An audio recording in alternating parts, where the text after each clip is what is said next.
దేవుని పరిశుద్ధ నామానికి కృతజ్ఞత స్తుతులు. ఈ ఆరాధనకి చేరువచ్చిన మీ అందరికీ నా హృదయపూర్వకమైన వందనాలు.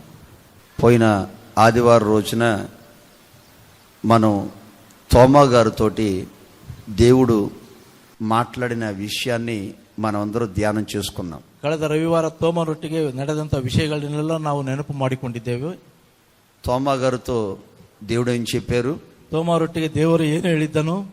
ತೋಮಾ ಅವಿಶ್ವಾಸಿವಿ ಕಾಕ ಅವಿಶ್ವಾಸಿಯಾಗಿರದೆ ವಿಶ್ವಾಸಿವೈ ಉಂಡುಮು. ವಿಶ್ವಾಸಿಯಾಗಿರು. ಅವಿಶ್ವಾಸಿವಿ ಕಾಕ ಅವಿಶ್ವಾಸಿಯಾಗಿರದೆ విశ్వాసివై ఉండుము. విశ్వాసియాగి ఇరు. ఆ మాటలో చాలా అర్థాలు ఉన్నాయి. ఆ మాటನಲ್ಲಿ అనేక అర్థಗಳು ಇರುತ್ತವೆ. ఆ మాటలో చాలా లోతైన విషయాలు దాచబడి ఉన్నాయి. ఆ మాటನಲ್ಲಿ ఆಳವಾದ విషయಗಳು ಬಚ್ಚಿಡಲ್ಪಟ್ಟಿವೆ. గత వారంలో మనం కొన్ని విషయాలు ధ్యానం చేసుకున్నాం. ಕಳೆದ ವಾರ ಕೆಲವೊಂದು ವಿಷಯಗಳನ್ನು ನಾವು ಧ್ಯಾನ ಮಾಡಿಕೊಂಡಿದ್ದೆವು. విశ్వాసి ఎప్పుడు అవిశ్వాసతో జోడి కలిసి ఉండకూడదని. ವಿಶ್ವಾಸಿಯು ಅವಿಶ್ವಾಸಿ ಜೊತೆ ಯಾವಾಗಲೂ ಕೂಡ ಜೊತೆಯಾಗಿರಬಾರದು. ఎద్దునే జోడి చేస్తాం. ಯಾಕಂದ್ರೆ ಇಬ್ಬರು ನಾವು ಕೂಡಿಸಿ ನೋಡುತ್ತೇವೆ. ఒక గొర్రెకి గొర్రెనే జోడి కలుపుతాం. ಒಂದು ಕುರಿಗೆ ಕುರಿಯಾಗಿ ಜೋಡಿಯಾಗಿರುತ್ತವೆ. ఒక గాడిదకి మరొక గాడిదనే జత కడతాం. ಒಂದು ಕತ್ತೆಗೆ ಮತ್ತೊಂದು ಕತ್ತೆಯನ್ನು ಜೊತೆಯಾಗಿ ಕಟ್ಟುತ್ತೇವೆ. అలాగే వెలికి చీకటికి పొత్తు కుదరదు. ಅದೇ ರೀತಿಯಾಗಿ ಹಗಲಿಗೂ ಮತ್ತು ಕತ್ತಲಿಗೂ ಒಂದಾಗಿರುವುದಿಲ್ಲ. వెలుగు వెలుగే, చీకటి చీకటే. ಬೆಳಕು ಬೆಳಕೆ, ಕತ್ತಲು ಕತ್ತಲೆ. అవిశ్వాసి అవిశ్వాసే, విశ్వాసి విశ్వాసే. ಅವಿಶ್ವಾಸಿ ಅವಿಶ್ವಾಸಿಯೇ, ವಿಶ್ವಾಸಿಯು ಆತನು ವಿಶ್ವಾಸನೆ. గత వారంలో ఈ ఒక్క మాట మనం చేసుకున్నాం. ಕಳೆದ ವಾರ ಈ ಒಂದು ಮಾತನ್ನು ನಾವು ಧ್ಯಾನ ಮಾಡಿಕೊಂಡೆವು. ఇంకొక 3 విషయాలు, ಇನ್ನೊಂದು 3 ವಿಷಯಗಳನ್ನು అవి మన జీవితానికి చాలా అవసరం, చాలా ప్రాముఖ్యం కూడా. ಅವು ನಮ್ಮ ಜೀವನಕ್ಕೆ ಬಹಳ ಅವಶ್ಯಕತೆಗಳು ಮತ್ತು ಪ್ರಾಮುಖ್ಯವೂ ಆಗಿವೆ. ఒక 3 విషయాలు దేవుని వాక్యంలోంచి మనం ధ్యానం చేసుకుందాం. ಒಂದು 3 ವಿಷಯಗಳನ್ನು ದೇವರ ವಾಕ್ಯಗಳಿಂದ ನಾವು ಧ್ಯಾನ ಮಾಡಿಕೊಳ್ಳೋಣ. అంశం పేరేంటండి? ಅಂಶವು ಹೆಸರೇನೆಂದರೆ విశ్వాసివై ఉండుము. ವಿಶ್ವಾಸಿಯಾಗಿರು. ఒక రోజున ಒಂದು ದಿನ పేతురు గారు పరిశుద్ధాత్మని పొందుకున్న తర్వాత, ಪೇತರು ಅವರು ಪರಿಶುದ್ಧಾತ್ಮವನ್ನು ಹೊಂದಿಕೊಂಡ ನಂತರ వాక్యాన్ని చెప్తున్నాడు. ఆయన ವಾಕ್ಯವನ್ನು ಹೇಳುತ್ತಿದ್ದರು. ಅವರು ఆ కూడికి చాలా మంది రకరకాల మనుషులు వచ్చారు. ಆ ಕೂಟಕ್ಕೆ ಅನೇಕ ವಿಧವಾದ ಮನುಷ್ಯರು ಅಲ್ಲಿ ಬಂದಿದ್ದರು. ఆ కూటానికి వెళ్తున్నాము, ಆ ಕೂಟಕ್ಕೆ ನಾವು ಹೋಗ್ತಾ ಇದ್ದೇವೆ, ఏదో మాట నన్ను ఆదరించకపోద్దా అను, ಯಾವುದೇ ನನ್ನನ್ನು ಆಧರಿಸದೆ ಹೋಗುತ್ತದೆ ಅಂತ ಅಂದುಕೊಳ್ಳೋಟ జరుగుతుంది. ಪ್ರಾರ್ಥನೆ ನಡೀತಾ ಇತ್ತು. అక్కడికి వెళ్తే ఏదో శరీర బలహీనత తొలగిపోద్దను, ಅಲ್ಲಿ ಹೋದರೆ ಏನು ಶರೀರದ ಬಲಹೀನತೆ ತೊಲಗಿ ಹೋಗುತ್ತದೆ ಎಂದು, అక్కడికి వెళ్తే ಅಲ್ಲಿ ಹೋದರೆ ఏదో ఒక మాట, ಏನೋ ಒಂದು ಮಾತು నాకు బలాన్ని ఇస్తదను, ನನಗೆ ಬಲವನ್ನು ಕೊಡುತ್ತದೆ ಎಂದು, ఇలా రకరకాలుగా మనుషులు వారుకున్న సమస్యలు బట్టి రకరకాల మనుషులు ఆ కూడికలో పాల్గొన్నారు. ವಿಧವಾದ ಮನುಷ್ಯರು ಆ ಕೂಟದಲ್ಲಿ ಪ್ರಾರ್ಥನೆಯಲ್ಲಿ ಪಾಲ್ಗೊಂಡಿದ್ದರು. చక్కగా దైవజనుడు పేతురు గారు వాళ్ళందరికీ పరసంబంధమైన విషయాలు వారికి పంచారు. ಸರಿಯಾಗಿ ದೈವ ಸೇವಕರು ಭೂ ಸಂಬಂಧವಾದ ವಿಷಯಗಳನ್ನು ಪರಲೋಕದ ಸಂಬಂಧವಾದ ವಿಷಯಗಳನ್ನು ಅವರಿಗೆ ಬಯಲುಪಡಿಸ್ತಾ ಇದ್ದರು. వాళ్ళందరూ వాక్యాన్ని విన్నారు. ಅವರೆಲ್ಲರೂ ವಾಕ್ಯವನ್ನು ಕೇಳಿದರು. వాక్యాన్ని విన్న వెంటనే, ವಾಕ್ಯವನ್ನು ಕೇಳಿದ ಕೂಡಲೇ పేతురు గారి దగ్గరకు వచ్చి, ಪೇತರು ಅವರ ಬಳಿಗೆ ಬಂದು మారు మనసు పొంది, ಮಾನಸಾಂತರ ಹೊಂದಿ, బాప్తిసం పొంది, ದೀಕ್ಷಾಸ್ನಾನವನ್ನು ತೆಗೆದುಕೊಂಡು, వాళ్ళు ఏం చేశారు, ಆ ನಂತರ ಅವರು ಏನು ಮಾಡಿದರು, ఆ మాట చదువుకుందాం. ಆ ಮಾತನ್ನು ನಾವು ಓದಿಕೊಳ್ಳೋಣ. అపోస్తుల కార్యం ಅಪೊಸ್ತಲರ ಕೃತ್ಯಗಳು 5వ అధ్యాయం 5ನೇ ಅಧ್ಯಾಯ 14వ వాక్యాన్ని చూడండి. 14ನೇ ವಚನವನ್ನು ನೋಡಿರಿ. ಅನೇಕ ಮಂದಿ ಗಂಡಸರು ಹೆಂಗಸರು ಕರ್ತನಲ್ಲಿ ನಂಬಿಕೆಯುಳ್ಳವರಾಗಿ, ಗಂಡಸರನ್ನು ಹೆಂಗಸರನ್ನು ಅನೇಕರು ಅಲ್ಲಿ ಬಹಳವಾಗಿ ವಿಶ್ವಾಸಿಗಳಾಗಿ ಕರ್ತನ ಪಕ್ಷವಾಗಿ ಸೇರಿಸಲ್ಪಟ್ಟರು. విశ్వాసులై, ಅವರು ವಿಶ್ವಾಸಿಗಳಾಗಿ దేవుని పక్షాన చేర్చబడ్డారు. ದೇವರ ಪಕ್ಷವಾಗಿ ಅವರು ಸೇರಿಸಲ್ಪಟ್ಟರು. వివరిస్తాను. రెండో మంచి లక్షణం ఏంటంటే, ಎರಡನೇದು ಒಳ್ಳೆಯ ಲಕ್ಷಣವೇನೆಂದರೆ, వాళ్ళందరూ వచ్చారు, ಅವರೆಲ್ಲರೂ ಬಂದರು. రోగం నుంచి విడుదల పొందాలని వచ్చారు, లేక అప్పు నుంచి విడుదల పొందాలని వచ్చారు, ಕುಟುಂಬలో ಸಮಾಧಾನಕ್ಕೆ వచ్చారు, మొత్తం మీద వచ్చారు. ರೋಗಗಳಿಂದ ಬಿಡುಗಡೆ ಹೊಂದಲು ಬಂದರು ಮತ್ತು ಸಾಲದಿಂದ ಬಿಡುಗಡೆ ಬಂದರು ಮತ್ತು ಅನೇಕ ಕಷ್ಟಗಳಿಂದ ಅವರು ಅಲ್ಲಿಗೆ ಬಂದಿದ್ದರು. వాళ్ళ జీవితాలు మార్చుకుని ಅವರ ಜೀವಿತಗಳನ್ನು ಬದಲಾಯಿಸಿಕೊಂಡು చెడు లక్షణాలు విడిచిపెట్టేసి ಕೆಟ್ಟ ಲಕ್ಷಣಗಳನ್ನೆಲ್ಲ ಬಿಟ್ಟು ಬಿಟ್ಟು విశ్వాసులై ವಿಶ್ವಾಸಿಗಳಾಗಿ దేవుని పక్షాన చేర్చబడ్డారు. ದೇವರ ಪಕ್ಷವಾಗಿ ಅವರು ಸೇರಿಸಲ್ಪಟ್ಟರು. ఇందులో ಇದರಲ್ಲಿ దేవుడు తోమతో ఏం చెప్తున్నారు? ದೇವರು ತೋಮನೊಟ್ಟಿಗೆ ಏನು ಹೇಳಿದರು? నీవు అవిశ్వాసివి కాక విశ్వాసవై ఉండుము. ನೀನು ಅವಿಶ್ವಾಸಿಯಾಗಿರದೆ ವಿಶ್ವಾಸಿಯಾಗಿರು ಎಂದು. అంటే తోమ గారు దేవుని పక్షాన్నించి ప్రక్కకి వెళ్ళినట్లుగా వాక్యం చెప్తుంది. ತೋಮನವರು ದೇವರ ಪಕ್ಷವಾಗಿ ಪಕ್ಕಕ್ಕೆ ಹೋದಾಗಿ ವಾಕ್ಯದಲ್ಲಿ ತಿಳಿಪಡಿಸ್ತಾ ಇದೆ. ఎలాగో చెప్తానేనండి. ಯಾವ ರೀತಿಯಾಗಿ ಅಣ್ಣನು ವಿವರಿಸ್ತಾರೆ ಕೇಳಿರಿ. ఇది అర్థం కావడానికి, ಇದು ಅರ್ಥವಾಗುವುದಕ್ಕೆ, మన పితరులు ఐగుప్తు నుంచి వాళ్ళు బయలుదేరడానికి ముఖ్య కారకులు ఎవరు? దేవుడు తర్వాత మోషే. ನಮ್ಮ ಪಿತೃಗಳು ಐಗುಪ್ತದಿಂದ ಬಿಡುಗಡೆ ಹೊಂದಲಿಕ್ಕೆ ಮುಖ್ಯ ಕಾರಣ ಯಾರು? ಅದು ದೇವರು ಮತ್ತು ಮೋಶೆರವರು. వీళ్ళు ఐగుప్తు నుంచి ఎర్ర సముద్రం దాటి మధ్యదారిలో ఉన్నారు. ಇವರು ಐಗುಪ್ತ ಬಿಟ್ಟು ಕೆಂಪು ಸಮುದ್ರದ ಮಧ್ಯದಲ್ಲಿ ಇದ್ದರು. అప్పుడు దేవుడు మోషే గారితో ఏం చెప్పారంటే, ಆಗ ದೇವರು ಮೋಶೆಯವರೊಟ್ಟಿಗೆ ಏನು ಹೇಳಿದ್ದಾರೆ ಎಂದರೆ, వీళ్ళందరి పట్ల ఒక ప్రణాళిక కలిగి ఉన్నాను. ಇವರೆಲ್ಲರ ಪಕ್ಷವಾಗಿ ಒಂದು ಪ್ರಣಾಳಿಕೆ ಉಳ್ಳವನಾಗಿದ್ದೇನೆ. నీతో పాటు ఉన్న ప్రజల పట్ల నాకు ఒక మంచి ఆలోచన ఉంది. ನಿನ್ನೊಟ್ಟಿಗಿರುವ ಪ್ರಜೆಗಳ ಪಕ್ಷವಾಗಿ ನನಗೆ ಒಂದು ಒಳ್ಳೆಯ ಆಲೋಚನೆ ಇದೆ, ఒక మంచి ఉద్దేశం ఉంది. ಒಂದು ಒಳ್ಳೆಯ ಉದ್ದೇಶವೂ ಕೂಡ ಇದೆ. అందుకని ಅದಕ್ಕಾಗಿ చిన్నలు, యవనస్తులు, పెద్దలు, వృద్ధులు ఎలా బ్రతకాలో, ಚಿಕ್ಕವರು, ಯವನಸ್ಥರು, ವೃದ್ಧರು ಯಾವ ರೀತಿಯಾಗಿ ಬದುಕಬೇಕು, వాళ్ళ గురించి కొన్ని మాటలు నీతో మాట్లాడతాను. ಅವರನ್ನು ಕುರಿತು ಕೆಲವೊಂದು ಮಾತುಗಳನ್ನು ನಿನ್ನೊಟ್ಟಿಗೆ ಮಾತನಾಡುತ್ತೇನೆ. నీవు సీనాయి పర్వతానికి రా అని దేవుడు చెప్పారు. ನೀನು ಸೀನಾಯಿ ಪರ್ವತಕ್ಕೆ ಬಾ ಎಂದು ದೇವರು ಮೋಶೆಯವರೊಟ್ಟಿಗೆ ಹೇಳಿದರು. మోషే గారు కొండ మీదకి వెళ్ళిపోయారు. ಮೇಷವರು ಬೆಟ್ಟವನ್ನು ಹತ್ತಿದರು. ఒక 5 రోజులు గడిచింది. ಒಂದು 5 ದಿನಗಳು ನಡೆಯಿತು. తనకు గాని ప్రజలకు గాని సేవకుడు కనపడలేదు. ಆರೋನಿಗಾಗಲಿ ಪ್ರಜೆಗಳಿಗಾಗಲಿ ಸೇವಕರು ಕಾಣಲಿಲ್ಲ. 10 రోజులు గడిచింది. 10 ದಿನಗಳು ನಡೆಯಿತು. 15 రోజులు అయింది. 15 ದಿನಗಳು ನಡೆಯಿತು. మోషే వాళ్ళకి కనపడలా. ಮೋಶೆರವರು ಅವರಿಗೆ ಕಾಣಿಸಲಿಲ್ಲ. ఇప్పుడు వాళ్ళందరూ ಈಗ ಅವರೆಲ್ಲರೂ అహరోన్ దగ్గరకు వచ్చారు. ಆರೋನನ ಬಳಿಗೆ ಬಂದರು. ఏవయ్యా అహరోను, ಏನು ಆರೋನ್ ಅವರೇ, ఐగుప్తులో ఉన్న మమ్మల్ని ಐಗುಪ್ತದಲ್ಲಿದ್ದ ನಮ್ಮನ್ನು మోషే ద్వారాగా మేము వచ్చాం. ಮೋಶೆ ಮುಖಾಂತರ ನಾವು ಬಂದಿದ್ದೆವು. ఇప్పుడు ఆయన ఎక్కడికి వెళ్ళాడో మాకు తెలియదు. ಈಗ ಆತನು ಎಲ್ಲಿ ಹೋಗಿದ್ದಾನೋ ನಮಗೆ ತಿಳಿಯದು. మాకేం కావాలి? ನಮಗೆ ಏನು ಬೇಕು? టయానికి భోజనం కావాలి, ಸಮಯಕ್ಕೆ ಸರಿಯಾಗಿ ಊಟ ಬೇಕು, మంచి వస్త్రాలు కావాలి, ಒಳ್ಳೆ ಬಟ್ಟೆಗಳು ಬೇಕು, ఖర్చులకు డబ్బులు కావాలి. ಖರ್ಚಿಗೆ ಹಣ ಬೇಕು. ఇదంతా ఎవరు చేస్తారు? ಇವೆಲ್ಲವನ್ನು ಯಾರು ಮಾಡ್ತಾರೆ? ఆయన ఎక్కడికి వెళ్ళిపోయాడు? ಆತನು ಎಲ್ಲಿಗೆ ಹೋಗಿದ್ದಾನೆ? అందుకని ಅದಕ್ಕಾಗಿ ನೀನು మాకు క్రొత్త దేవుడు కావాలి అని అడిగారు. ನಮಗೆ ಒಂದು ಹೊಸ ದೇವರು ಬೇಕೆಂದು ಕೇಳಿದರು. గమనించండి, ಚೆನ್ನಾಗಿ ಗಮನಿಸಿರಿ. అప్పుడు అహరోన్ ఏం చెప్పాలి? ಆಗ ಆಹಾರವನ್ನು ಏನು ಹೇಳಬೇಕು? వాళ్ళని గద్దించాలా వద్దా? ಅವರನ್ನು ಗದರಿಸಬೇಕೋ ಬೇಡವೋ? బుద్ధి చెప్పాలా వద్దా? ಬುದ್ಧಿ ಹೇಳಬೇಕೋ ಬೇಡವೋ? హెచ్చరించాలా వద్దా? ಅವರನ್ನು ಎಚ್ಚರಿಸಬೇಕೋ ಇಲ್ಲವೋ? మీకు కొంచెం అన్న జ్ఞానం ఉండాలి. ನಿಮಗೆ ಸ್ವಲ್ಪವಾದರೂ ಜ್ಞಾನ ಇರಬೇಕು. మోషే గారు కనపడలేదని, ಮೋಶೆನವರು ಕಾಣಲಿಲ್ಲವೆಂದು మాకు కొత్త దేవుడు కావాలని కోరుకుంటారా? ನಮಗೆ ಹೊಸ ದೇವರು ಬೇಕೆಂದು ಕೇಳಿಕೊಳ್ಳುತ್ತೀರಾ? కొంచెం ఆలోచించండి. ಸ್ವಲ್ಪ ಆಲೋಚಿಸಿರಿ. ఒక్కసారి మీ దీన స్థితి ఆలోచించండి. ಒಂದು ಸಾರಿ ನಿಮ್ಮ ದೀನ ಸ್ಥಿತಿಯನ್ನು ಆಲೋಚನೆ ಮಾಡಿರಿ. మీరు ఏ స్థితిలో ఉన్నారు, ఏ స్థితిలోకి వచ్చారో ఆలోచించండి. ನೀವು ಯಾವ ಸ್ಥಿತಿಯಲ್ಲಿದ್ದೀರಿ, ಯಾವ ಸ್ಥಿತಿಗೆ ಬಂದಿದ್ದೀರಿ, ಒಂದು ಸಾರಿ ಆಲೋಚಿಸಿರಿ. ఒకప్పుడు మీరు మట్టి తక్కునేవారు కదా, ಒಂದು ದಿನ ನೀವು ಮಣ್ಣನ್ನು ತುಳಿಯುವವರಾಗಿದ್ದೀರಲ್ಲ, గడ్డి పోజేసుకునేవారు కదా, ಹುಲ್ಲನ್ನು ಕಾಣಿಸ್ತಾ ಇದ್ದೀರಲ್ಲ. మరి అలాంటిది ಮತ್ತೆ ಅಂತದ್ದು మీ జీవితంలో ನಿಮ್ಮ ಜೀವಿತದಲ್ಲಿ బానిస బ్రతుకు నుంచి విడిపించాడు కదా, ಬಾನಿಸ ಜೀವಿತದಿಂದ ನಿಮ್ಮನ್ನು ಬಿಡಿಸಿದ್ದಾನಲ್ಲ, ఏడాది గొర్రెపిల్ల రక్తం ద్వారా కడబడ్డారు కదా, ರಕ್ತದಿಂದ ನೀವು ತೊಳೆಯಲ್ಪಟ್ಟಿದ್ದೀರಲ್ಲ, మీ కొరకు సముద్రాన్ని చీల్చాడు కదా, ನಿಮಗಾಗಿ ಸಮುದ್ರವನ್ನೇ ಅವನು ಇಬ್ಬಾಗ ಮಾಡಿದ್ದಾರಲ್ಲ, దాహం వేస్తే బండలోంచి ನೀళ్లు ఇప్పించాడు కదా, ದಾಹ ಒಂದಿಂದ ಇದ್ದರೆ ಕಲ್ಲಿನಿಂದ ನೀರನ್ನು ಕೊಟ್ಟಾನಲ್ಲ, దేవదూతలు తిన్న మన్నాను మీకు తినిపించారు కదా, ದೇವದೂತರು ತಿಂದಂತ ಮನ್ನವನ್ನು ನಿಮಗೆ ಸುರಿಸಿದ್ದಾನಲ್ಲ. ఇవన్నీ మీరు మనసులో పెట్టుకోకుండా, ಇವೆಲ್ಲವನ್ನು ನೀವು ಮನಸ್ಸಿನಲ್ಲಿ ಇಟ್ಟುಕೊಳ್ಳದೆ ನೀವು క్రొత్త దేవుణ్ణి కోరుకుంటున్నారు. మీరు ಹೊಸ ದೇವರನ್ನು ಕೇಳಿಕೊಳ್ಳುತ್ತಿದ್ದ. మీరు ఏమై ఉండాలి? ನೀವು ಏನಾಗಿರಬೇಕು? దేవుని పక్షాన నిలబడి దేవుని బిడ్డలుగా మీరు బ్రతకాలి, ದೇವರ ಪಕ್ಷವಾಗಿ ನಿಂತು ದೇವರ ಮಕ್ಕಳಾಗಿ ನೀವು ಬದುಕಬೇಕು అని ఇలాగ చెప్పాలి.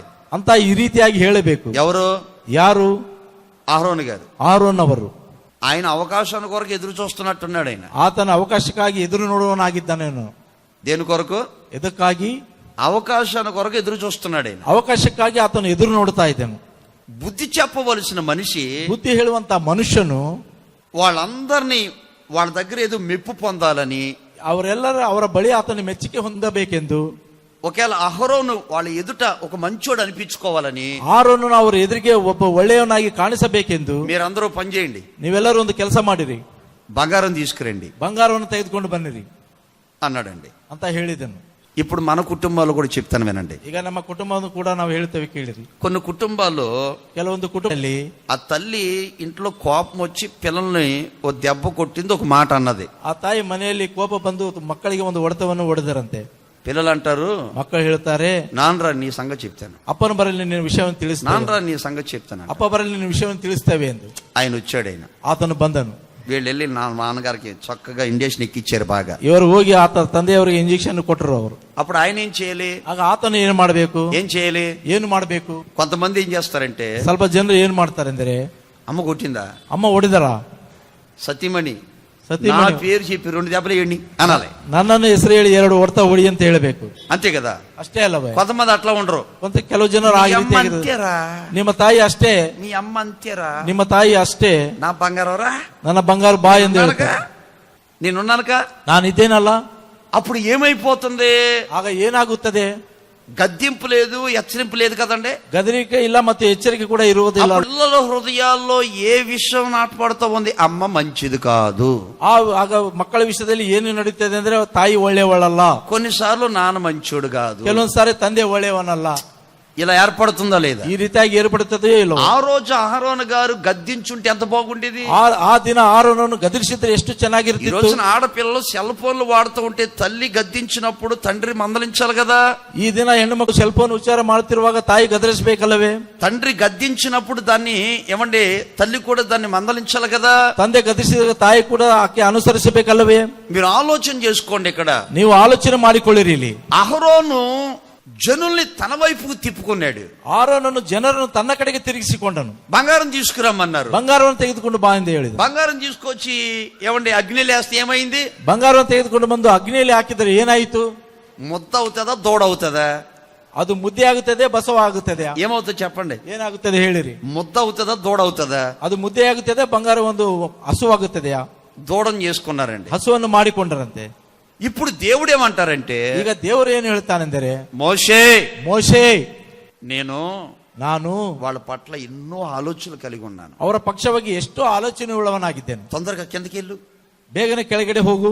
మోషే కిందకు వచ్చేసరికి ಮೋಶೆ ಕೆಳಗಡೆ ಬಂದಾಗ దేవుని పక్ష ఉండవలసిన ప్రజలు, ದೇವರ ಪಕ್ಷವಾಗಿ ಇರಬೇಕಾದಂತ ಪ್ರಜೆಗಳು అదిగో దూడ చుట్టూ తిరుగుతూ, ಆ ಬಸವನ ಸುತ್ತಲೂ ತಿರುಗುತ್ತಾ, త్రాగుతూ, ಕುಡಿಯುತ್ತಾ, పాటలు పాడుతూ, ಹಾಡುಗಳನ್ನು ಹಾಡುತ್ತಾ, గంతులు వేస్తూ ఉన్నారు. ಎಗುರುತ್ತಾ ಇದ್ದರು ಅವರು.